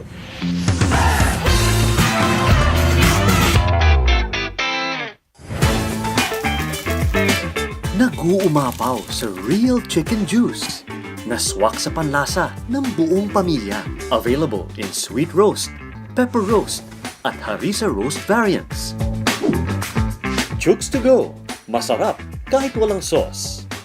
Tawag na sa Chooks to Go Delivery Hotline 8687-1010 o online sa chookstogodelivery.com or via GrabFood at FoodPanda.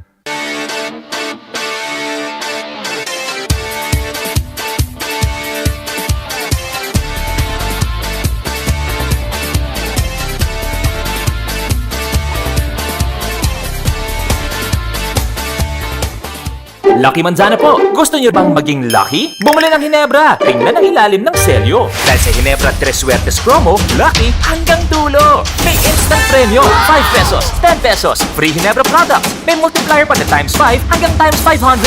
May raffle draw din for a chance to win 100,000 pesos. May game show for a chance to win 1 million pesos. Sali na sa Hinebra 3 Suertes promo dahil may pag-asang manalo hanggang dulo. Sali na sa swerte mga kabarangay! Extended ang redemption ng Tres Suertes promo hanggang August 31, 2022. Promo duration April 1 to August 31, 2022 per DOH FDA CFRR number 0417 Series 2022. Drink responsibly. Mukhang kailangan ko na naman palitan ng bubong ko, pare. Mag-iisang taong pa lang yan. May tulo na kagad. Ay, bossing! Baka naman kasi hindi matibay yung ginamit nyo. Dapat ang gamitin mo ay cherry loom, ang yerong aluminum. Basta yero, cherry loom. Tibay protektado sa pangmatagalang yero. Ang oras, 9:10. Ang oras sa Radyo 5 ay hatid sa inyo ng Rhea Generics. Rhea, basta kalusugan, maasahan mo. Ingeloxin po, papaano nabubuo ang tiwala kapag nangako at hindi binigo? Pangako ng Rhea Generics, ang pangkaraniwang Pilipino ay magkaroon ng kakayahang bumili ng mga tunay na world-class na kalidad ng gamot. Kapartner namin ang mga kilalang eksperto sa buong mundo. Kaya maaasahan mo na ang kalidad, husay at bisa ng Rhea Generics ay kapareho ng mga branded na gamot. Ganyan tumupad ng pangako ang Rhea Generics. Ang galing ng mundo, dinala sa Pilipino. Rhea, basta kalusugan, maaasahan mo. Ang Rhea Generics ay gawa ng Pfizer, Viatris, Sanofi, GSK, Otsuka, Merck, Fresenius Kabi, AstraZeneca, OEP Philippines, Lundbeck at Boehringer Ingelheim. If symptoms persist, consult your doctor. Rhea Generics. Rhea, basta kalusugan, maasahan mo. Ang oras, 9:11. Ang oras sa Radyo 5 ay hatid sa inyo ng Nestle Boost Optimum. Lakas makabagets. Mukhang kailangan ko na naman palitan ng bubong ko, pare. Mag-iisang taong pa lang yan. May tulo na kagad. Ay, bossing! Baka naman kasi hindi matibay yung ginamit nyo. Dapat ang gamitin mo ay cherry loom, ang yerong aluminum. Basta yero, cherry loom. Tibay protektado sa pangmatagalang yero. Na-miss mo ba ang game kagabi? Gusto mo bang malaman ang latest happening sa sports? Like and follow us on social media. Pwede mo nang balik-balikan ang mga paborito mong games anytime, kahit saan. At pwede mo nang i-share sa tropa. Dito lang tayo sa nag-iisang go-to tambayan ng lahat at One Sports PHL on social media. Ang oras, 9:11. Ang oras sa Radyo 5 ay hatid sa inyo ng Nestle Boost Optimum. Lakas makabagets. Meldian ko po, Pilipinas. Bakit iba ang Rhea Generics? Ang Rhea Generics ay isang pangako na ang pangkaraniwang Pilipino ay magkaroon ng kakayahang bumili ng mga tunay na world-class na kalidad na gamot. Kapartner namin ang mga kilalang eksperto sa buong mundo. Kaya maaasahan mo na ang kalidad, husay at bisa ng Rhea Generics ay kapareho ng mga branded na gamot. Kanyan tumupad ng pangako ang Rhea Generics. Ang galing ng mundo, dinala sa Pilipino. Rhea, basta kalusugan, maaasahan mo. Ang Rhea Generics ay gawa ng Pfizer, Viatris, Sanofi, GSK, Otsuka, Merck, Fresenius Kabi, AstraZeneca, OEP Philippines, Lundbeck at Boehringer Ingelheim. If symptoms persist, consult your doctor. Rhea Generics. Rhea, basta kalusugan, maasahan mo. Ang oras, 9:12. Ang oras sa Radyo 5 ay hatid sa inyo ng Rhea Generics. Rhea, basta kalusugan, maasahan mo. Power and Play. Game na sa Radyo 5 92.3 News FM.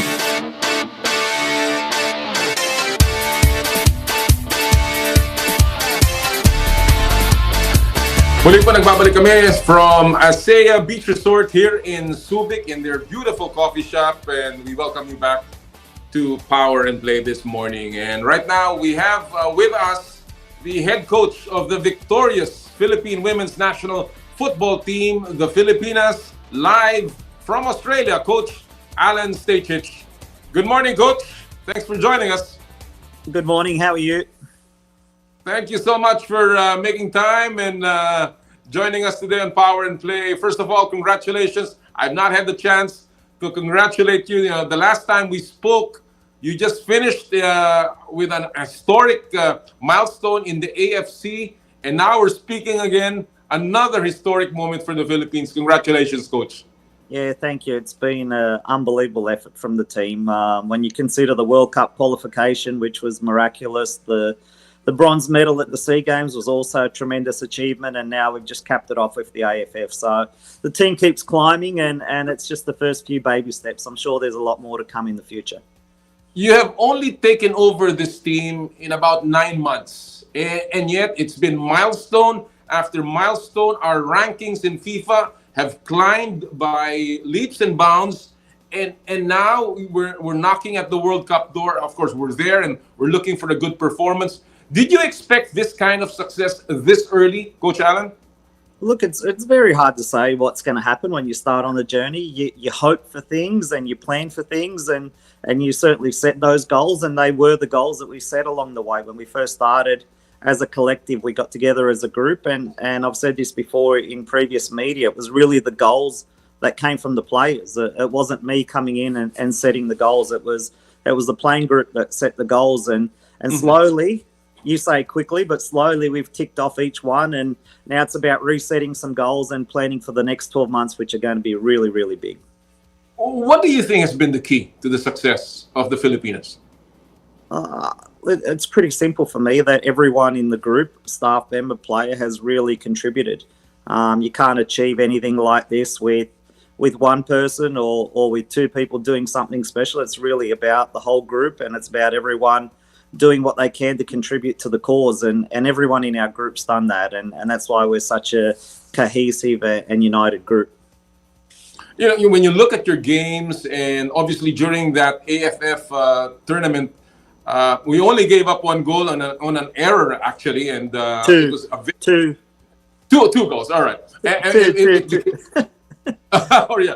And this, obviously we were very dominant. It was very tactical. When I'm not a football guy, but I can see how the tactics played into the game.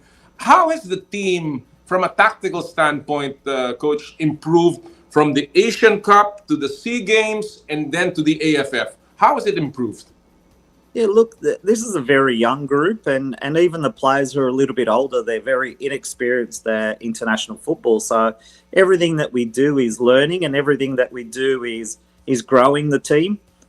We've played an extraordinary amount of games this year. We've already played 23 matches, and I would say the average for a national team, any national team in a given year, would probably be between 8 and 12 matches. And just in that short space of time, we've already played 23. So in some respects, we're fast-tracking their development. There's no magic formula to getting experience other than just playing games and being together and as a group. And we're very fortunate we've had a lot of time together and spent that wisely and spent that in a really positive manner. And we just keep growing. At the moment, we're just at the starting point of our learning curve, and I'm sure there's a lot of growth and improvement to come. And that's, music to the ears of the Filipino fans. And obviously, something to look forward to. Let's look at the big picture here. You had a big call, Coach Alen, to the fans to pack the games, and you felt that the Filipinas deserve more fans to come. And of course, on that historic Sunday, the miracle in Manila, we won, of course, and we won our very first title ever. How significant was the answer to your call for fans to come, and over 8,000 fans packed the Rizal Memorial Stadium? Yeah, look, football in my country here in Australia is very similar to the Philippines. We're a poor cousin to bigger codes, to other sports that grab the media attention, that grab the corporate support. So I know how important it is, one, to have a winning team, but two, to have that engagement with the fans. And I know how popular, having travelled around the whole world, how popular football is around the whole world. So I know if people get their teeth into it, how much they're going to love it. And throughout Southeast Asia, we know that football's pretty much the number one sport in every other country there. So, I just want people there to embrace the game, to love the game. And I'm sure if that happens, not only are we going to get more fans at the games and more enjoyment and more fun, we're also going to get more young boys and young girls that want to play the game, which is only going to benefit the Philippines and society as a whole. Well, you've said it in one perfect statement. You said football is alive in the Philippines.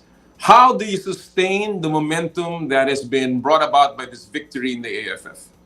Yeah, look, just by keeping on improving. I think people can appreciate what a difficult task it is to win just in Southeast Asia, but but we've got much bigger fish to fry coming up. Trying to compete with Japan and Australia and China and South Korea just in Asia is extremely tough. They've been so dominant for the last 20, 30, 40 years. Japan won the World Cup just 10 years ago, beating the likes of America and basically all of Europe. So, just in our own doorstep, we've got some of the biggest teams in the world. And then you talk about the USA, who have been number one for the last 30 or 40 years, and the big European nations. So, we've done a good job to where we've gotten to so far, but there's no doubt that there's tougher challenges that lie ahead, and there's so much more we need to work on and improve to compete with the really big fish in the pond.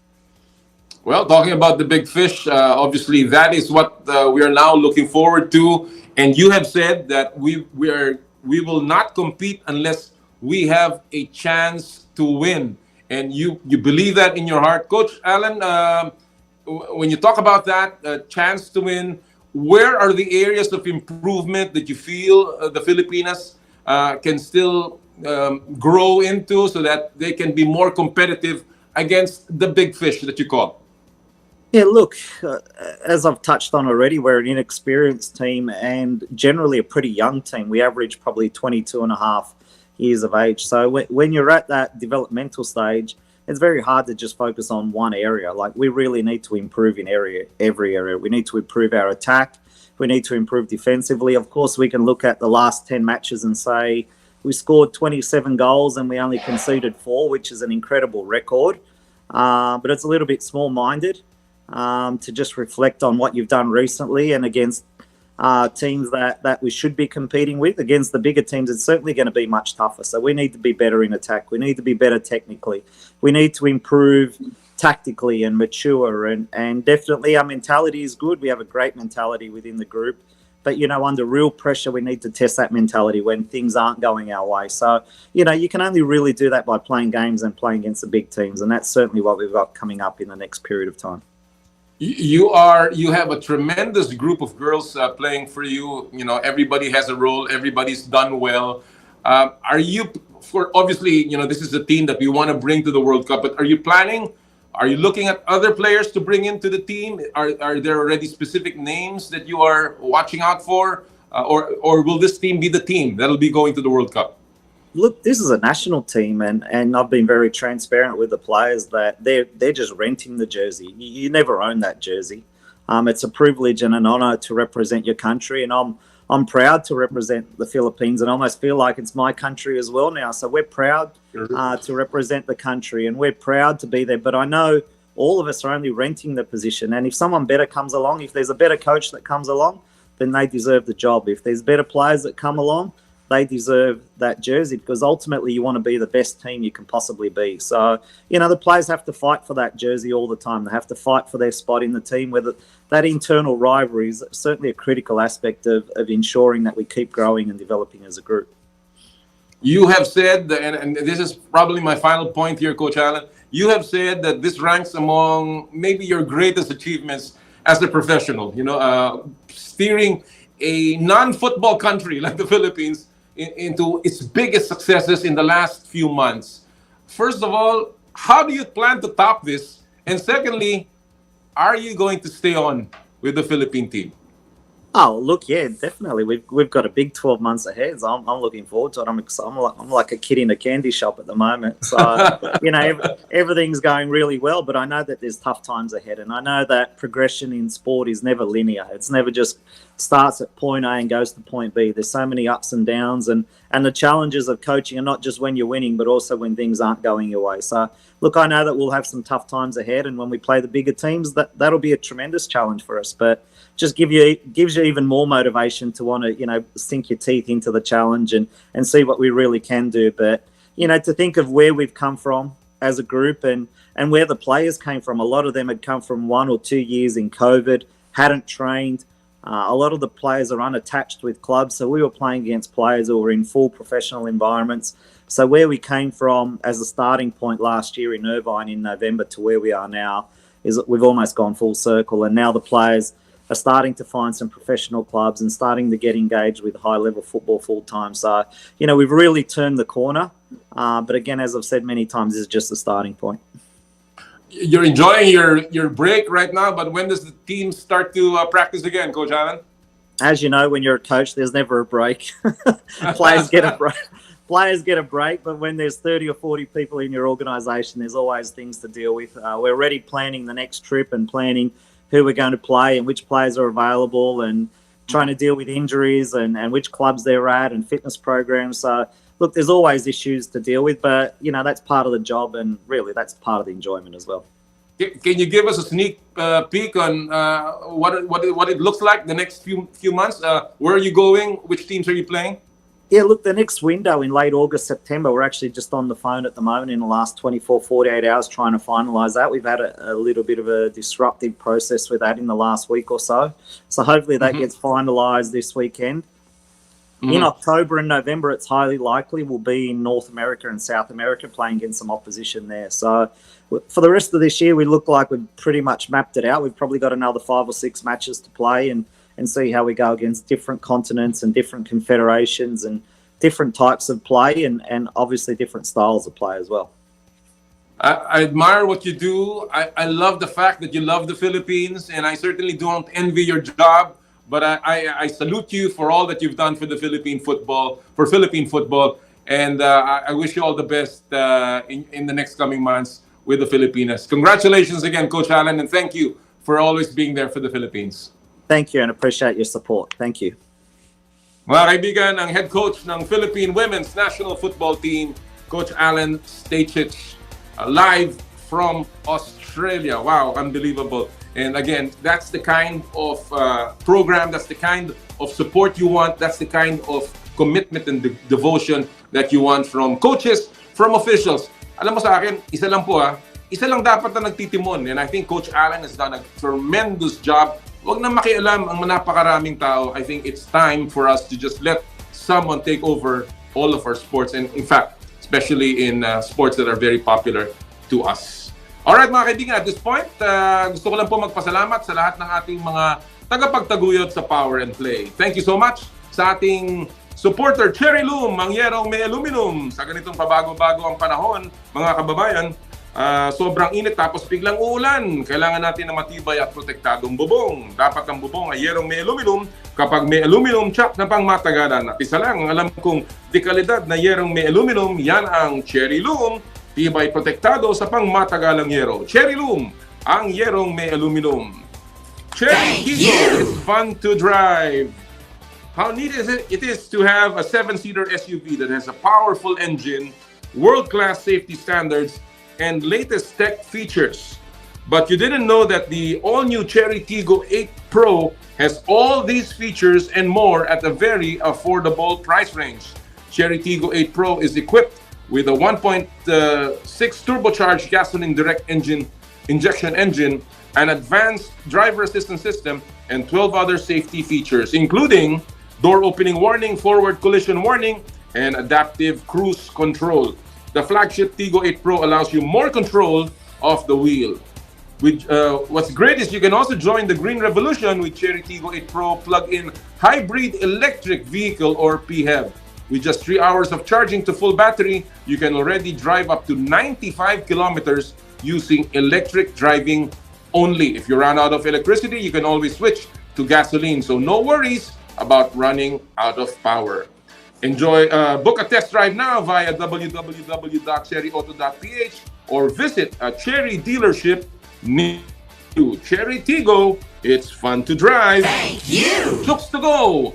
Ang nag-iisang manok ng bayan. Subukan ang kanilang pinakabagong oven-roasted chicken na mas pinasarap dahil sa nag-uumapaw na flavorful chicken juice. Try also Chooks, the first dine-in restaurant ng Chooks to Go sa Lipa, Batangas. Chooks to Go, ang nag-iisang manok ng bayan. Thank you! True religion is in the Philippines, where passion meets power. Experience it firsthand. For your best style choices, visit True Religion at Conrades Maison, Mall of Asia Complex, or Resorts World Manila, or at the Hacienda Designer Outlet, Silang, Cavite. True Religion, where passion meets power. Thank you! Joyride, ang bago ninyong kasundo. Magpadala with confidence kahit para sa negosyo o personal bulk deliveries man yan. Kayang-kaya yan i-deliver securely with Joyride. And of course, try their Joyride motorcycle taxi at the latest, yung Joyride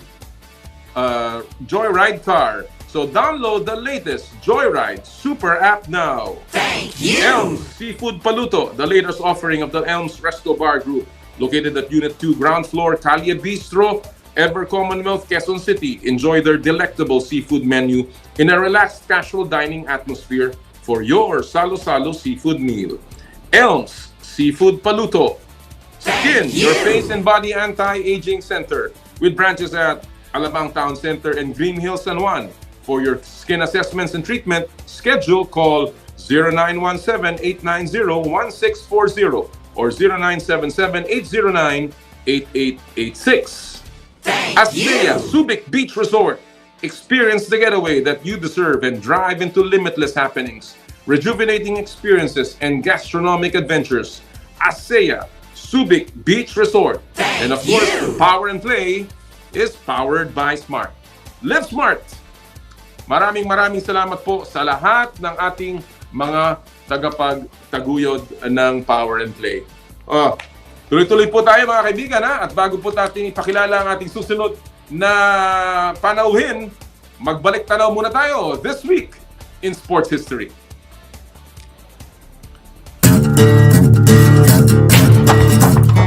Power and Play with Comm Noli Iyala. 2005 or 17 years ago na ipanalo ni Lance Armstrong ang kanyang pang-pitong sunod na Tour de France title.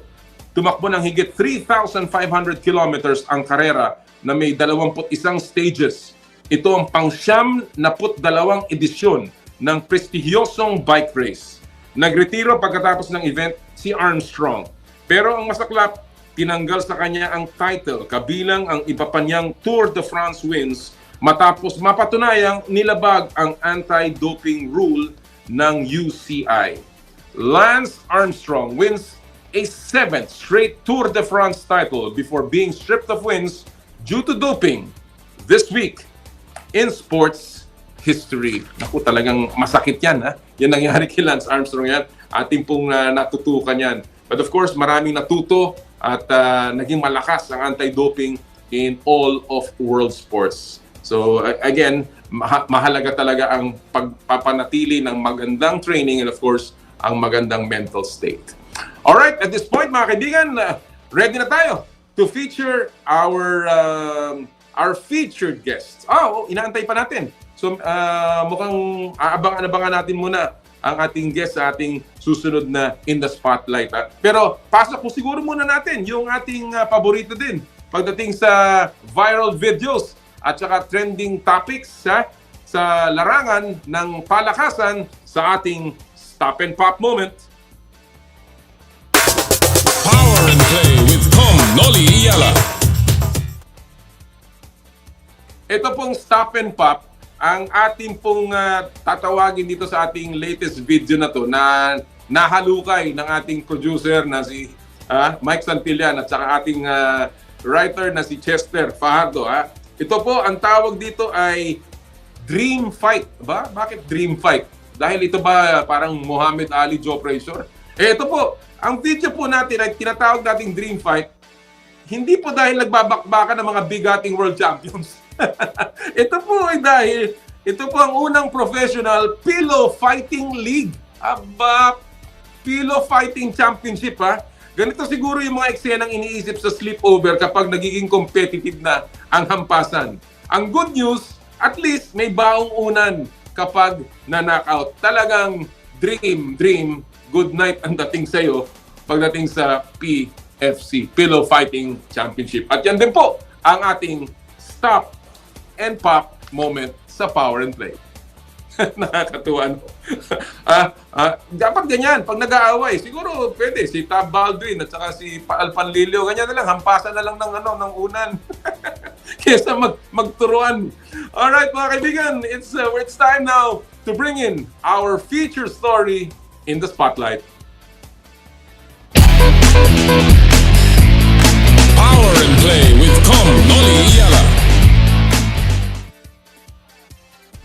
Our feature story today in the spotlight is an athlete who's given us a whole lot to celebrate. She won the gold in the 2022 World Games in Birmingham, USA, beating a world-class fighter in karate. And today she joins us live on Power and Play. No other than our karate gold medalist in the World Games, Junna Tsukii. Good morning, Junna. Good morning po. Thank you so much for joining us today sa Power and Play. First time mo dito and we're very happy to have you here with us today. Una-una, Junna, how does it feel to finally be a world champion na matagal mo nang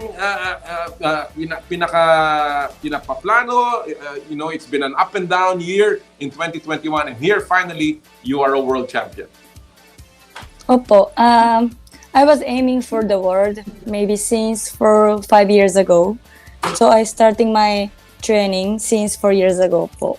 And then I won sometimes like a world standard tournament, like a Premier League. It's similar. They participate from the top of the world.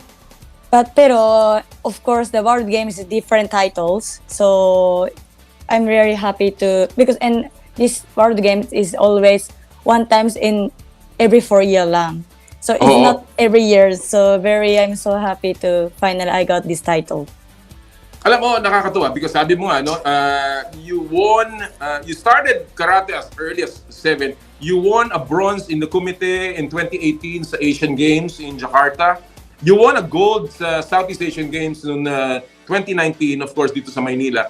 Then in 2021, up and down, no, you competed in the qualifying for the Olympics, na-eliminate ka by a Bulgarian in June. In November, you lost in the second round sa World Karate Championships. And then, of course, in December, nanalo ka ng silver sa Asian Karate before winning the gold in the World Games. Ano ang rason? What has been the particular reason, Junna, dito sa parang pag-akyat ng form mo since December nung nanalo ka sa Asian Championships? Dahan-dahan parang gumanda yung performance mo. What has been the key for your success? Opo. Of course, when you lose, it's very pain. Sometimes you want to stop your work and just relax na lang. But I couldn't decided for relax because I'm really want to be the world top in the world. I really want, even pain, even hard. I want. So just when I lost, always I just learn and I change my program to fast. So I approve everything. Or after I lose, approve, and then it's pain. If you approve your weakness, so it's pain, but just improve and then keep your process, and also I have many supporter like coaches and federation, PSC, POC from my countries and my family, friend, all people support when I stay in a hard situation. So it's Very interesting na sinasabi mo, you change your training and talagang napakahirap. It was very difficult for you to go through that. In terms of your mentality, Junna, was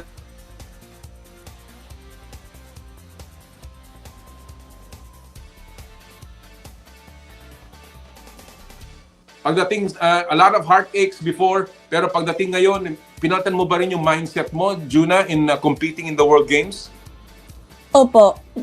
Just believing lang. So today, okay, I lost, but I'm sure in the future I will beat, who I lost my opponent. I will beat you later, like after. So, yeah, of course, today I approve and then, I lost to her or I lost to someone. But next time, we have the next, of course. Even if we don't stop, we have the next always. Even I win now, of course, we have the next. So other player, next habol me, and they have the chance to beat me. Diba? So just keep moving for that, and you believe what happened for your next step. Nakakatuwa. It's really nice to hear that from somebody who has won so much and still keeps on improving, wants to keep on improving. Ang nakalaban mo, Junna, in the World Games, in the finals, was Jorgelis Salazar, world number 2 doon sa division mo sa karate. And of course, pinalo mo siya. can you just walk us through, give us anong nangyari doon in that particular match? How confident were you na matatalo mo yung Venezuelan? Opo. Actually, I lost to her in elimination time, di ba? Same day. We have the same day to fight. It's a little bit crazy, I think. But I'm sure. I changed my tactic just 5 hours later. So before 5 hours, my tactic's different. And I changing my tactic. Then this is a little bit, you need the brave, because sometimes you can't believe diba? Because we don't know what's happened later. Even you changing your tactic, she's strong. Still she's strong.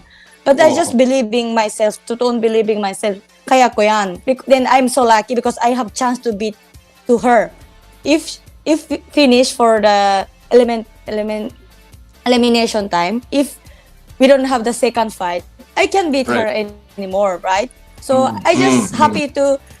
Some people may be afraid to fight again, same person, but I'm happy to fight again because I have the chance to beat her. So I just keep positive lang. Opo. Staying positive, talagang believing in yourself, and of course courage. Dahil it takes a very, very brave person na humarap doon sa tumalo sa'yo and say, kaya kong talunin ito. And of course, learning from those mistakes. Junna, of course, the victory is very, very important. In terms of your outlook sa career mo ngayon, in the future, how has this victory in the World Games given you a new outlook para sa iyong career in karate? Opo. Why I want to be a world champion? Because Philippines before doesn't have the world champions before in karate. Yes. So it's not important who did it, but just important we can do it. So I just want to tell them, if kaya ko yan, of course you can do it too for everyone for who do karate in Philippines, because we are same. I also training in Philippines and I training with them with my team. So if I can do it, everyone can do it. So I just want to say for my team, and then next year I hope I can get gold medal together with my team, not only me. So we have the Asian Games, SEA Games, some big tournament, but I hope I can win with my team. All right. Alam mo, not too many know you, Junna, so gusto kong magkwentuhan tayo a little bit about your background. Alam lang na lahat that you are Filipino-Japanese, and of course, pinanganak ka dito, but you moved to Japan and you grew up in Japan. Lumaban ka in Japan, became a champion, a national champion, and then of course, nagkaroon ka ng injury, and then you transferred to the Philippines in 2017 to represent the Philippines. And alam mo, in this day and age na napakaraming mga atletang umaalis sa Pilipinas, it's just so refreshing to know that here you are, you had a choice to remain in Japan, pero pinili mo ang Pilipinas. Bakit, Junna? What was the reason why you chose the Philippines over Japan in 2017? Opo. Before, I have surgery by ACL 2015 something. And I thought I will stop na lang because I don't have any passion for just champion, because already I got a 6-time champion in the nationals, and I feel enough that time for karate. And I have good job. I was working in high school. So I think I just focus for job na lang, because it's hard if you stay in the athlete. So actually I don't have any passions for fighting that time for against world. But when I see the Philippine team, some juniors positive faith in the tournament in Japan, I saw them. They have a lot of potential. They have a lot of talent. So I just want to, make for them that like some big picture. So still I can laban for them na lang. So I just have purpose for fighting for Philippines. I found that time. It was I think 2016. I found them. It was just many junior athletes coming to international tournament, and I see them. They're so awesome. They have talent, but if no senior to like a role model, if they cannot see the we can be the world champion, right? So they can believe it. So I just want to guide for them how to be a champion for Philippines, because Japan we have before. So I just found out purpose for Philippines. Wow, very inspiring, and of course itong pagkapanalo mo is also very inspiring. You've been an athlete sa Japan and now you're an athlete dito sa Pilipinas. Tell us, Junna, anong difference? What is the difference between being an athlete there in Japan and being an athlete here in the Philippines? Meron bang advantages na nakuha ka coming over, or maybe disadvantages as well? For Japanese karate athlete, they have it's so traditional. I think 500 years ago, like we have the history of karate, diba? Right. So already we have the system for karate. We have the traditional system. But for Philippines, maybe some Japanese teach first, some Japanese teach karate for them, and they love karate, and they now continue to keep running karate. So I think still just kulang, just history or some system lang. So I just want to help or support this system lang. So how you make your body for prepare for karate move or something. But for what I run Philippines, totoong Filipino is always enjoy. we Japan, happy lang. Always be strict. If you lose, we crying, and then if we always too much think. But in Philippines, even you lose or win, they so enjoy. They love karate. So when I saw this, I'm so happy too.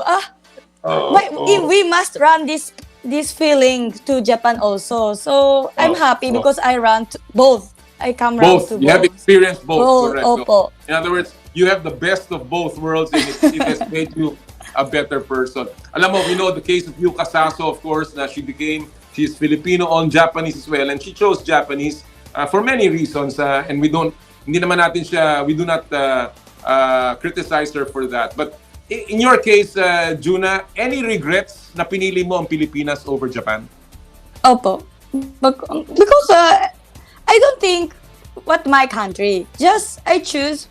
I have proposals for Japan, for Philippines, and I don't have that time passion for Japan because I'm feeling enough, diba? But I found what a propose for my futures, and I'm so honored to help our juniors or our other players. I'm so happy for that. If I can help them, I don't think so. I can 100% help them, but if I can, even small things, I won't help them. Are you pressured? Sinabi ni Richard Lim, ang presidente ng Karate Association, na you are a role model. You inspire people. Yun ba malaking what is your reaction? Are you pressured na ikaw ngayon ang role model, or do you feel like this is a challenge and I want to do it? Yes, I want to do it. I want challenge. And since Ricky knows my challenge since I was young, so he knows everything. But I want, because that's my responsibility, because my age is no more young. I'm 30 years old, diba? So it's our responsibility. And also I run a lot of running from the other people before in Japan or Philippines. So I want just give or pass for next generation. And then we have this cycle to like a positive cycle, diba? If we can. And after that, someone give or for next generation. So we can continue for this. Very interesting. What are your plans now, Junna? Ano bang pinagpaplanuhan mo? Are you looking at, as you said, you're 30 years old. How long are you going to be competing? Do you plan to compete again or try to compete para sa Paris Olympics? What are your plans? Actually, we don't have Paris because karate. Oh yeah, that's right. Wala kayong karate sa Olympics. Alright. So, what are your immediate plans then? Yes. Opo, we just waiting for Los Angeles information because they try to put karate again. So if they have Los Angeles, of course I challenge because I still can play. But if no Los Angeles, let's see what's up. But just I always focus this year because if you think future, sometimes you cannot see your front. Right. So I just focus now. Next year lang, because we have Asian Games, SEA Games, and World Championship. And Asian Games and SEA Games is very important for for our country. So I want to Very really good. focus for two of these. And of course, they have the chance again to win in the World Championship. So focus lang first next year. And then after, if we have good information in the future, of course, I keep on with my team. Natutuwa ako sa iyo because you are very focused, you are very, very committed, and of course, you are devoting all of this to inspire many, many young people to go into karate and also to look forward towards a better future in sports. A lot of people, Junna, may mga atleta ngayon that are coming back to the Philippines. We know the story of Kayla Sanchez, yung Phil-Canadian, na ngayon has decided to swim for the Philippines kahit na lumangoy na siya or competed already for Canada, and now she is going to compete for the Philippines. You are an example of another Filipino na may dugo na has decided to take up competition for the Philippines. What is your advice sa mga Filipino na may foreign blood? What is your advice to them in terms of competing for the Philippines? I'm so surprised and happy for when I came to Philippines. Of course, even I couldn't speak Tagalog. Konti lang, pero hindi masyado, di ba? But yes, they really totoo support you. Just only we same Filipino. They say, Filipino ka ba? So I'm proud of you. I'm chilling you. Even I met like other country. So I met, they didn't know karate, but if they starting Tagalog with me, they say, you're Filipino, and they help me to, bring somewhere, bring food, give food. So this is really Filipino culture. I think they're really support same, kabayan. So even Japan, when we sit together in Japanese, of course we recognize, but we not talk too much because we are shy. But in Philippines, they kindly and then take care of you. So if you want to the fighting for Philippines, you can feel really your kabayan with them. So I'm so happy and I'm surprised too. I didn't know that before. Nakakatuwa. The fact that you feel that from the Filipinos is really already a good connection, and I'm just so proud of what you have done, Junna. Domo arigato, maraming salamat sa ginawa mo, and thank you so much for doing the Philippines proud. We are proud that you are Filipino, and we hope that you continue to fight for the Philippines. Again, maraming salamat. Thank you, Junna, for joining us today. Maraming salamat po. Mga kaibigan, Junna Tsukii, ang ating World Games gold medalist for the Philippines. Ang ating only our second medalist. Thank you so much, Junna. Yan po mga kaibigan ang ating feature in the spotlight. Again, proud moment. When you talk about Coach Alen, again, Coach si Junna, they could have just elected to play elsewhere, to coach elsewhere. But they're very proud when you talk to them about representing the Philippines. Sana po ganon. Pilipino tayo, yung mga may tunay na Pilipinong dugo, huwag na po tayo magsiraan. Magtulungan na po tayo. Tayo pa mismo na taga rito, lumaki dito, pinanganak dito. Tayo pa po ang nagtutulakan at tayo po naghihilahan pababa. Huwag na po sanang ganon. Huwag na magturuan, magtulungan dahil wala pong maidudulot na mabuti ang pagsisisihan. Ang importante po tayo magtulungan para lalo pang lumakas ang ating mga atleta at ang mundo ng palakasan magbigay ng karangalan sa ating bayan. Alright mga kaibigan, gusto ko lang pong i-announce, ready na ba yung ating mga winners ng ating Joyride Super App Top Up promo? Ready na ba? Mukhang pwede na. Sige, ating pong i-announce ngayon ang ating mga winners ng Joyride Top Up promo dito po sa Power and Play. Unang-una po, ang nanalo ngayong araw pong ito ay si Marlon Palma. Ito po yung mga mananalo ng 1,000 pesos JR Pay Wallet credits. Again, Marlon Palma, congratulations. Si Marvin Anagap, congratulations din po sa inyo. Aldrin Bailon, Ronnie Lynn Amaranto, at si John Robert Zapanta. Mga nanalo po, we will post it on our Facebook page. And of course, the Joyride, and matatanggap nyo po ang inyong 1,000 pesos JRPay wallet credits or yung e-wallet credits para magamit for joyride services, yung pong delivery, motorcycle taxi, and of course, dun po sa ating joyride car. Congratulations again to all of our winners and thank you so much to Joyride Philippines.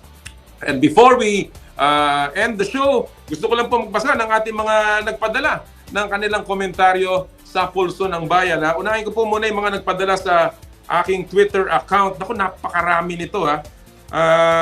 Ito, mula kay Nico John Bernardo, sabi niya, instead of pointing fingers, why not just focus on how to fix the problem? It is basketball after all. We know what we got to do. We just need to execute. Tama yan. Talagang gano'n ang dapat gawin. Mula kay Pearl Jam Ballers, ang sagot niya, dahil kasalanan nila ng SBP at Chot, na may pakanan nito dahil pinulitika nila sa pagkawala si Coach Tab. Dapat, wag naman po tayo manawagan ng pagre-resign. Tayo, mahilig sa ganyan. May problema, ayusin natin. Pero hindi rin po tama yung nagsisisihan. Mula kay Inside PH, super disagree. Availability of national team players should be the responsibility of the SBP and not the coach. The federation should also learn how to take accountability for their actions. Tama po yan. In fact, the SBP has the authority na magbigay ng clearances kung gusto lumipat ng isang player. Kaya hindi ko po maintindihan bakit mawawala ang isang player na walang pahintulot ang federation. Marami pa po nagpadala. Wotsky Carillo, sabi niya, no, kasi ang pinaka-reason naman na talaga ay kulang sa preparasyon at paiba-ibang players sa bawat tournament. Tama po yan. Medyo talaga naghahanap lang tayo ng kombinasyon. Mula naman sa Facebook, marami rin po nagpadala. Si Emmanuel Penson, hindi ako sangayon sa sinabi ng SBP na si Coach Tab ang dahilan ng nararanasan ngayon ng Gilas Pilipinas. Una, may pagkulang ang SBP na makumbinse lahat ng mga stakeholders ng basketball league sa Pinas. Marami pa po siya nasabi. Si Tano, sinabi niya rin, hindi, wag naman to. Wag na natin banggitin yan. Yung pagiging commissioner ng PBA, wala na po tayo dyan. Leon Cruz, no, it's not Coach Tab's, it's him and the leadership of SBP that is the one to be blamed. Wag po tayo magsisihan, pero sabihin lang natin kung anong dapat natin gawin. Remember, Coach Chot also refused to coach the previous window club over country. Sabi ni Justin Misagal, totally disagree. Ang sistema ni Chot Reyes at politika sa SBP ay rason kung bakit bagsak ang Gilas Pilipinas ngayon. Hindi naman po. Siguro talagang nagkataon lang. We're still adjusting. Let's just hope na maayos ito ng ating mga kinauukulan. Maraming po salamat sa lahat sa inyo na nagpadala ng inyong mga kuro-kuro. Next time po ay tayo magkakaroon muli ng ating mga gift certificates mula sa Chooks to Go. Again, yan po ay hatid sa inyo ng Chooks to Go, ang nag-iisang manok ng bayan. So, dyan po tayo nagtatapos ngayong araw po ng Sabado. Again, we are coming to you live from Asea Beach Resort in Subic. And again, thank you. Pumunta po kayo dito. Enjoy the beautiful weather and the facilities of Asea here in Subic. Sa ngalan po ng lahat ng aming mga kasama dito, lagi po namin sinasabi, bawal ang masungit tuwing Sabado at sa lahat po ng ating gawain, ad maiorem Dei gloriam, all for the greater glory of God. Kami po ang 1PH, teleserbisyo para sa Pilipino. Susunod na po ang inay ko po. Happy Sports Weekend mga kapatid! More power, more play.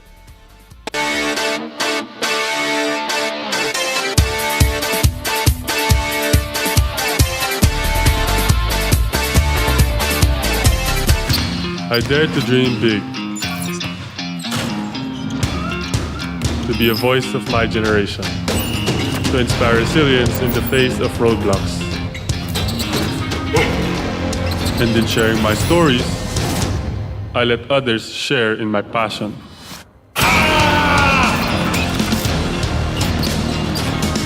Follow Kai Stories on Twitter and share yours. With Smart Double Giga Stories. Share 2 times the passion with 2 gigabytes for Twitter and more. Guaranteed every day, plus data for all sites. Simple, smart ako.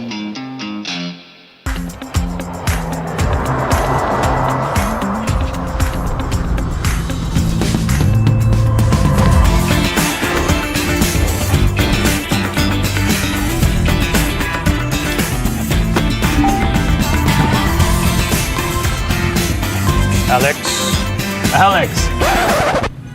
are you ready to have some fun on your first driving lesson?